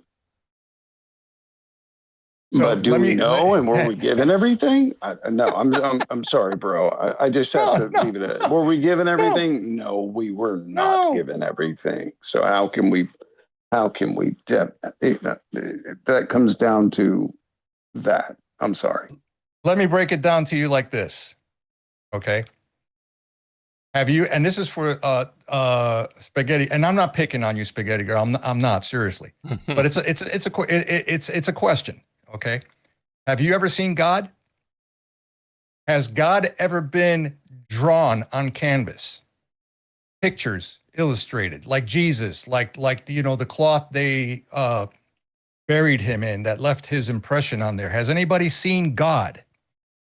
The answer to that is no. God is infinite. God is everything around you. God is the entire universe, all the planets, all the stars, okay, all of the galaxies, everything. Every subatomic is particle, God. everything we can observe. Okay, all that energy, all those frequencies is God. If you were actually able to see God in a physical state, your brain and your body would incinerate instantly, because that bright white light, and this is all not me, this is from stuff that I've read from thousands of years ago, okay? True stuff, not altered stuff, okay? This is the reason why Jesus was the Son of Man. He was created so we would not incinerate, or our brains would fry, or we would go blind. Okay? He descended through 7 layers or 7 realms, unnoticed and untraceable. He just changed his physical being to adapt to whatever beings were in those 7 realities during his ascension or descension, I should say, onto earth. Okay? And then Mary gave birth, and there he was. And there he grew up. And then he was persecuted. Yes, he performed miracles. Yes, he did lots of unbelievable things. He was gifted. He's the Son of Man. He came with incredible abilities and powers to do what he did. Okay? Just like, the Greys and the reptilians and the Nordics, they have that mental thing too. They can do all kinds of crazy. Yes, okay, great, fine, whatever. He was different. He was special. He had to go through the process. He knew his outcome, but he had to make a display for the world. Okay? And then 8 days later, not 3, he ascended. He went right back through each one of those layers again, but this time, in each one of those realms, those beings that inhabited those realms recognized him, as did everyone else. Okay? Understand that. That's how Jesus plays into this. And Go ahead, brother. The concept of the Christos, or the Christ, The resurrection. and all of that, I would say you will find probably in virtually every alien species you find, but it will be their version, just like the version out of, I don't know, Lebanon is a version different than you're going to find in Indonesia. If you find anything of likeness at all, but it all is the same origin and likeness. These are not fables. Somebody in here put in here that these are fables. You need to go here. Okay, great, fine. You got a right to your opinion. It's not me. Okay, it's not me. I am telling you, this from the original Bible that we know of over in Ethiopia. Okay, Mel Gibson is doing the resurrection. Mel Gibson did a documentary on this. He went over there and he did the research because he had unanswered questions. There were bits and pieces missing out of the New Testament. There were bits and pieces and questions he had about Genesis, the Old Testament. Okay? He had to go do some research and he had to find out, okay, what really happened, and to be able to finish the movie, because he wanted to keep it as original and as truthful as possible. Yes, Jesus is a thing. Jesus is Lord and Savior. Jesus is the Son of Man. Okay? He is the Son of Man. Trust me when I tell you this. There's no question about it. Not discounting him at all. But my point that I'm trying to make here is the New Testament and the modern version of Bibles that have been issued to us by you-know-who over there in Italy, okay, is an incomplete, altered story created by man and put by man in there to keep you unwise and unknowledgeable. Just understand that. What has been and since he the said Roman... it so in the original Bible, He said it so himself. Jesus said this in the original Bibles. Okay? They will wear robes. They will have jewelry. They will have gold. They will have towers made of, of granite, okay, and of marble, okay? But they are misleading me to make you believe something else. They're doing it to keep humanity under control, because if all of us were to know, and a lot of you do, and we do believe it, who Jesus really, really was, it's not the same story that they're feeding you. It's not. What Gibson found out is the contrast that he walked away from reading the Ethiopian text thousands of years beforehand, before the Romans and the Pope and all that stuff, was this.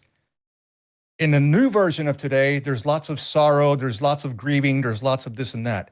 The original text is filled with nothing but terror. It's terrifying. Terrifying. A lot of terror. But you're getting the real story. Did not. I'm done. I'm sorry. No, they did not know then, I said. And then they did. And what has I'm being led the astray most by AI Facebook videos. Okay, awesome. Anyway, it's okay. okay. It's your opinion. I have no disrespect. That's okay. I'm saying what is the main thing that the Roman Empire changed its entire approach to mankind with, and that others have never found a way to overcome? Christos, Christ consciousness. You want to call that gnosis? Jesus reeked of speaking of gnosis. The kingdom is within you. Ask and it shall be given to you. Ask and you shall receive, meaning the answers. All these things I do, you can do and more. Who was he talking to when he said that? He was talking to you. But you were led to believe that you were something lesser.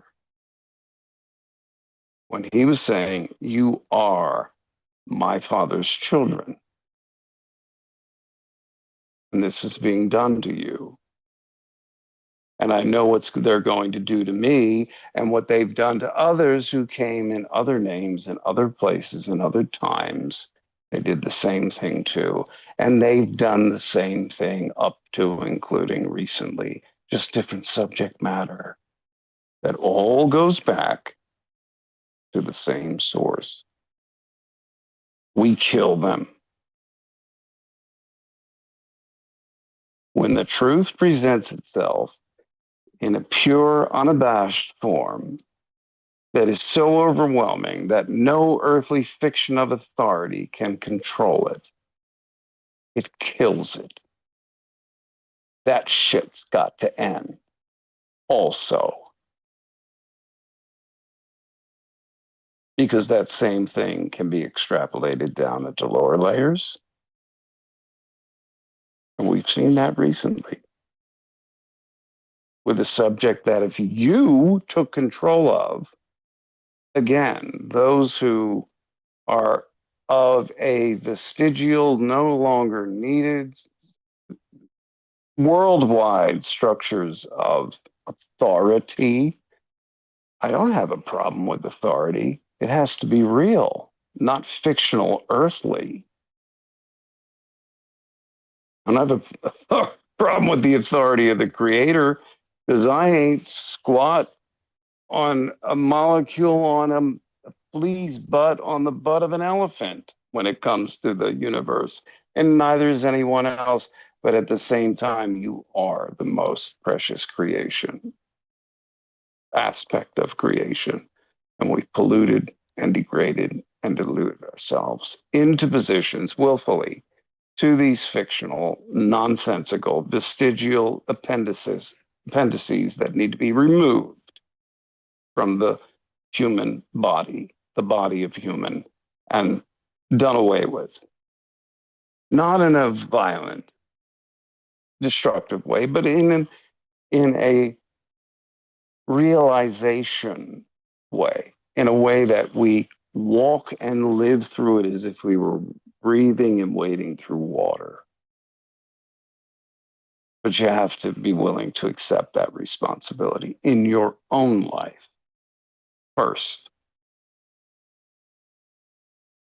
And don't try to convince others. Make sure you're right with yourself. You'll never, ever feel the need to convince others. Only express.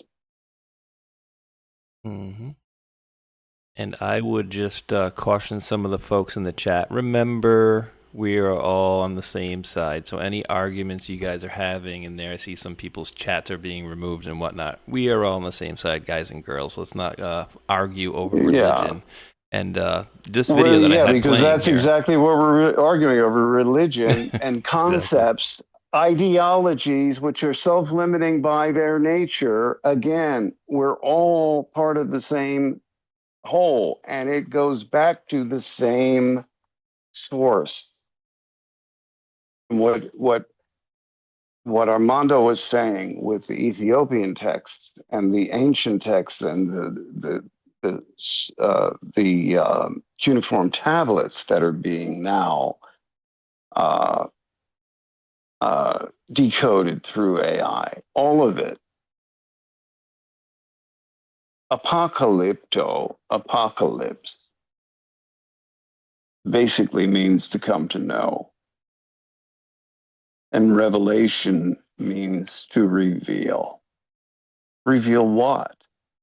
The only thing that doesn't set you free, because if I set you free, all I've done is cut the chains that bound you.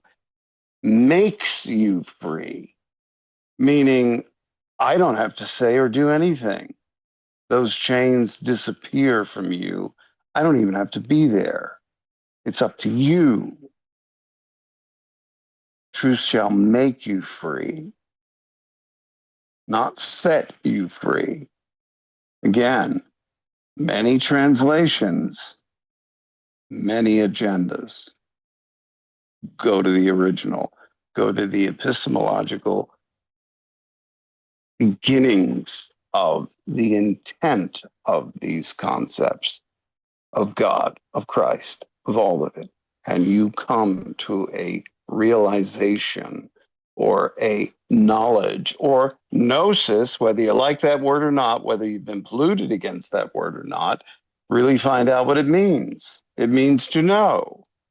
Your intuition. You know something was going to happen to someone, or you knew to say something or do something with someone beyond a shadow of a doubt.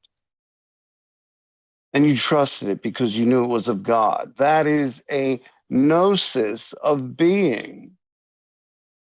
So don't throw the baby out with the bathwater. Don't disagree with something because some preacher with 2-inch thoughts and 1-inch words convinced you that that's wrong because it's evil. No, it's not. You know what evil is and you know what it isn't. And you know 99 times out of 100, you damn well choose to play in that playground because that's who you were never taught not to be. Sorry, sound like a parent there, but I'm going to say it. People damn well like to play in their fallen nature. The lust of the flesh, etc., etc. Overcoming that is a very easy thing once you learn one word and one word only. Yes. And what do I want?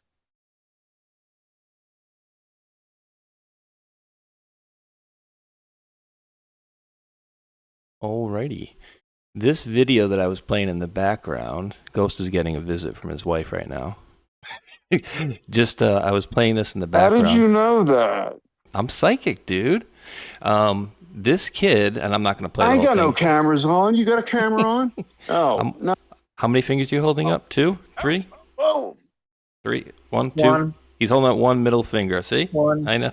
No, He's holding up I was one holding middle up finger. 9. Oh my God. How did you? No, shut up. You freaked me out there. No, and that shouldn't freak me out because you actually, Mike, or Both mics. yeah, we'll say that because yeah, we need to wrap this gig up tonight. We've done enough damage, I think. Have you I guys don't know what to call it? damage? So Have you guys what's happened the to see video? this? Yeah, have Yeah, either no, of you guys seen this one? I thought it was just I amazing. haven't. No, I'm definitely interested. So the kid's basically coming off of, medicine or whatever, but he's talking to Jesus in this video and his dead father, and he's like, "Oh, Jesus is right here." And he's like, "Mom, I'm glad I'm talking to you. Dad, I'm sorry. I've been doing some things I shouldn't be doing or whatever." But it's, if none of this stuff is real, then are these, kids just making this stuff up? Is he having a dream that we see this stuff routinely and all the time? Many times we've seen this. I mean, I think Yeah. he's seeing exactly what applies to humanity and what applies to human beings and people. yeah, And he that said is it's so, Jesus. so pretty up here. He's saying there's so many flowers and butterflies, and it sounds like a beautiful thing. And he's crying, he's loving what he's seeing, but he's shocked. Obviously, you can tell. So it's a great thing for sure. Love It's it. an amazing experience. Drugs, huh? I need to get some of those drugs in me so I can see some of that stuff. But no, I mean that would be. I had You would be surprised on how powerful kids are and what they can see.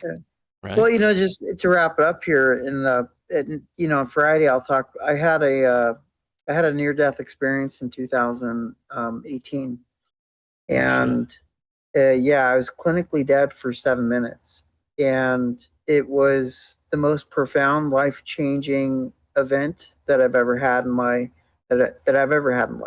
Wow. And I'm a totally different person. Today, I was a machine. I was a soldier. I was a machine. Lean, mean, green eating machine, monster. And after my NDE, my near-death experience or clinical death experience is what the doctor signed it as.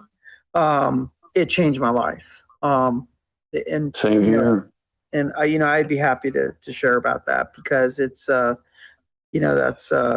that's one of the I believe that is one of the reasons that I'm with my beautiful wife, Renee, here today, and I'm very grateful for going through that death process and seeing what I saw and observed. But just seeing, what you're talking about. You weren't allowed to stay. You had to come back. You had work to do. Yeah, and what you're talking about with the child here, the experience, and with no drugs at all, just the raw experience, was enough for me to make changes in my life positively, and do the right things, and I made major overhaul changes in my life that left my family, my friends, my compatriots totally dumbfounded, and it's something that I'm actually grateful for, so for actually, being ran over by a terrorist in his Toyota pickup truck and killed. Damn. And coming back to life, I'm actually grateful for that experience. And so looking at this video just reminds me of what I went through. So, it just shows to, what we experience in life.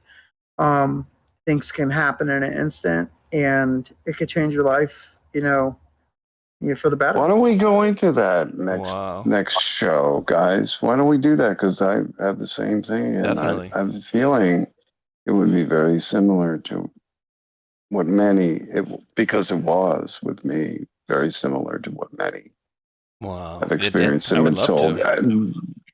I'll tell you, I'll leave this much for the audience. I didn't want to come back. That's a lot. That's pretty much what that's what I hear about every one of them. Perfection of love.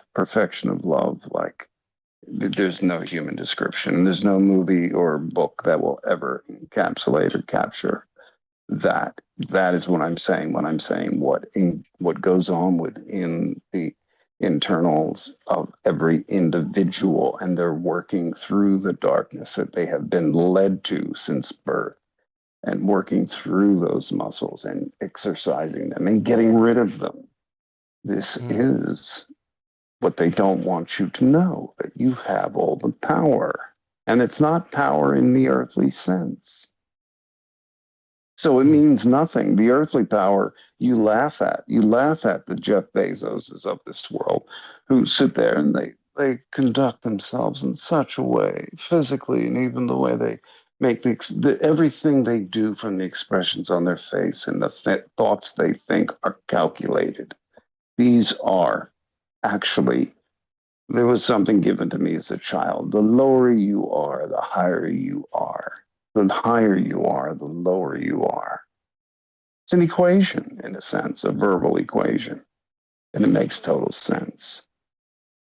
That would be a blast, dude. And that reminds me very much of a movie I went to see too. And yeah, definitely, we'll definitely pick this up next time, guys, for sure. I'll just pop this up here really quick to show you, then I'll do some thank yous. But this is the movie that I saw. I think this is it. Yeah. After Death is a 2023 documentary basically exploring the mysteries of the hereafter through the lens of near-death experiences. It combines interviews with a bunch of NDE survivors. One of them I thought was just amazing. They froze this woman's brain essentially, and they made it so she couldn't have any brain activity, so therefore obviously she couldn't see anything, hear anything, or anything. Well, after the surgery, she explained to them exactly what was going on, how a splurt of blood went up on the wall, and all of these people are sitting there essentially observing themselves after the accident for a short period of time, but then kind of going into what Mike and Ghost were talking about as far as like, I don't want to go back. This is great here. It's like, no, you got more work to do. So, yeah, definitely would be interested in broaching those subjects with you guys next week for sure, or later on this week as well. Let me just thank a couple folks over here on the old, and I got to remember to raid over here. No messages on any of these, but thank you. One Thunder for the can. Thank you for that one. Trump Red Pill 1. With the can actually says great content there, so thank you, Trump Red Pill 1. And then Trump Red Pill 1 went with a cookie, and then Trump Red Pill 1 another cookie, Trump Red Pill 1 another cookie, and then Trump Red Pill 1 yum yums. We still didn't get that milk yet that I've seen. Maybe it's in there, I don't know. But thank you also KCE with 2 E's with the can, and then Trump Red Pill 1 again with another cookie, and then followed up by another cookie from Red Pill 1. Thank you, Trump Red Pill 1. And then my brother Matrix Codebreaker with the can. Drop boom time. Let's go. So I appreciate that, guys. Let's see. Armando, you've been a little bit more silent. We'll give you any parting words for the folks, and then we'll head over to Mike and Mr. Ghost. But any parting words, and when's your next show? This Thursday, right here on Rumble. We're going to tap in from 7 to 10 p.m. We're going to tap into the, let's just call it the CIA code breaker, which was a Russian guy that actually made the connection, and he has a proven theory that got shelved on consciousness and how we're all connected. And I'll have a little bit about Cuba, the latest update there, and other matters, but Thursday. And I'll just say really quick, if I offended anybody here in the live chat tonight with my opinion, get tougher skin. I'm sorry. It's just the way it is, man. But thank you guys for having us here, Mike. Thanks for having me on, brother. Appreciate it. Oh, absolutely, brother. I do enjoy having you on. And if anybody was offended, I would venture to say get some thicker skin, because there was nothing in there that was offensive at all. I'm gonna have to be the arbiter on that one. But there was nothing I saw that there was anything worth apologizing for. But anyway, Mr. Mike, sir, Doc Mike, how's it going? Any final words for the crew out there? Yeah, just thank you for everyone being here, today. And it's just it's very rare for me to talk about these topics due to a lot of security agreements, NDAs, and security clearance. But the stuff I can talk about, I'm actually I'm happy to talk about it. I love to talk about it. And, as far as, everyone has, a lot of thoughtful ideas, about certain things. And I'd love to learn about, and if anyone has any questions or ideas, I myself, all about learning myself, and there's something out there that I may not know and I could possibly learn from someone else too. Um, and I just wanted to also say very deeply and very graciously and humbly that, for the GoFundMe for my wife, Renee, thank you very much. It's the most amazing thing that, we I've ever had in my life, and that Renee's had in her life, and especially a member from your audience who's reached out and giving us a piece of medical equipment that there that we were going to get it, but we would have to wait a couple months to pay for it because it was around $8,000, and it's just with the combination of paying for her medication, her last surgery. We told the medical company that it would take a bit, and that person came through, and that piece of it's a full body infrared light therapy, and it's being delivered today as we speak. And I am just my wife, she's sitting here with me, is just, we're so grateful for that. And so if that member in the audience is here, I know I texted you and we talked. I just want to say thank you again. That means so much to us. Because I know Renee does need her heart transplant.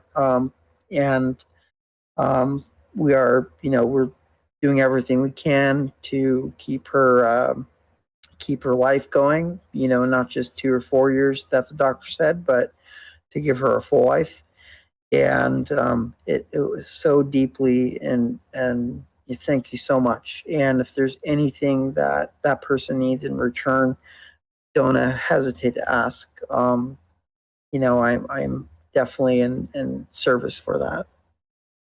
That is awesome. And like I said, that just goes back to the type of people that we have in our community that are just, really salt of the earth folks out there. So thank you. I know who you are, and so you are awesome. And all of you guys and gals out there that donated and prayed for Renee, you guys have our many, many, many thanks for that as well. So, Mr. Ghost, sir, any Yes, parting sir. words? Any parting words for the crew? Yeah, and this audience, I love addressing your audience because they are they're cut above, and what they have done in helping Renee, there's no words for it. And I second Mike, and I know Armando does, and anything all of us have to offer, whoever did that wonderful thing for them. And again, just $1, geez, that would do it. Actually, that would really do it.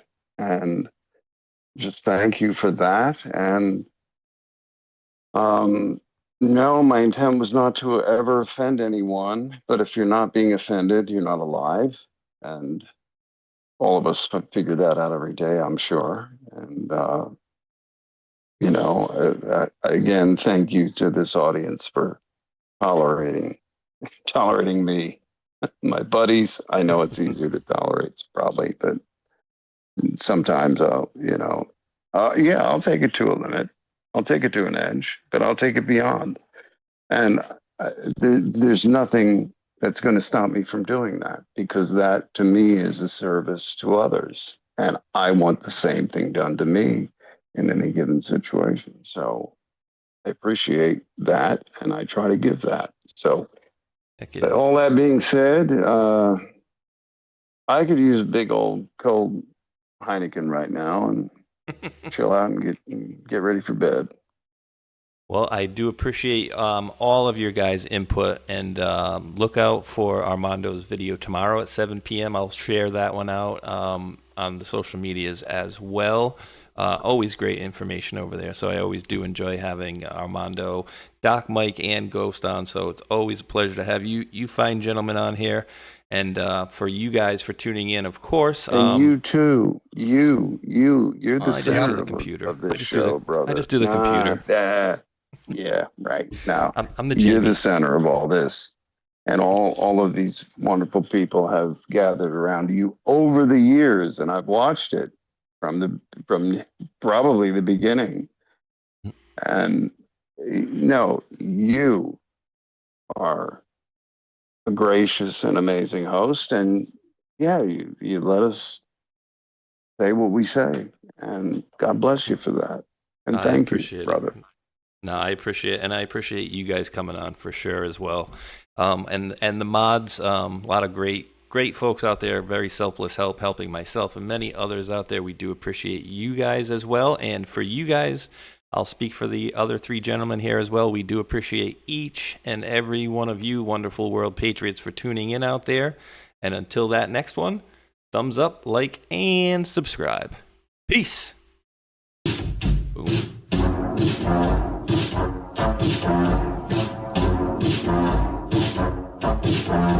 Hello, guys. Something special is happening in here. That's right. It's brackets and jackets. Bringing it back for brackets and jackets. Special Epstein Island edition. That's right, folks. Epstein, Jeffrey Epstein, the man with the island, which is suspiciously close to Haiti. That's right. You see, this man, Jeffrey Epstein, is funding lots of people. He's funding lots of people on the street to make sure his shit doesn't get out. That's right. They want the record sealed. And they're paying a lot of people. Epstein's paying a lot of people. Oh, boy. For one, he's got a whole Mossad media matrix in America. And I would bet you anything that Alex Jones is one of them. Prove me wrong. That's right. Cappy's in the portal. Cappy's in the portal. Cappy's in the building with songs about Epstein. It's Breakfast Jacket's Epstein edition. Guys, I had some epiphanies today. I had some real big epiphanies about some guys. A big network of guys and spies and lies and liars. All right, think about this for a minute, okay? The guy in Portland, the scientist that just got busted for producing CP, that guy is 1 degree of separation away from Epstein. Epstein, the investor that lives in West Palm Beach, Florida. I know a guy who lives in West Palm Beach, Florida as well. Investor as well. Also involved as well.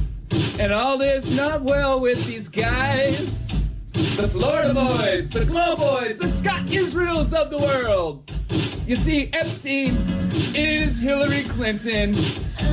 And Epstein is Haiti. And Epstein is a big network of media assets.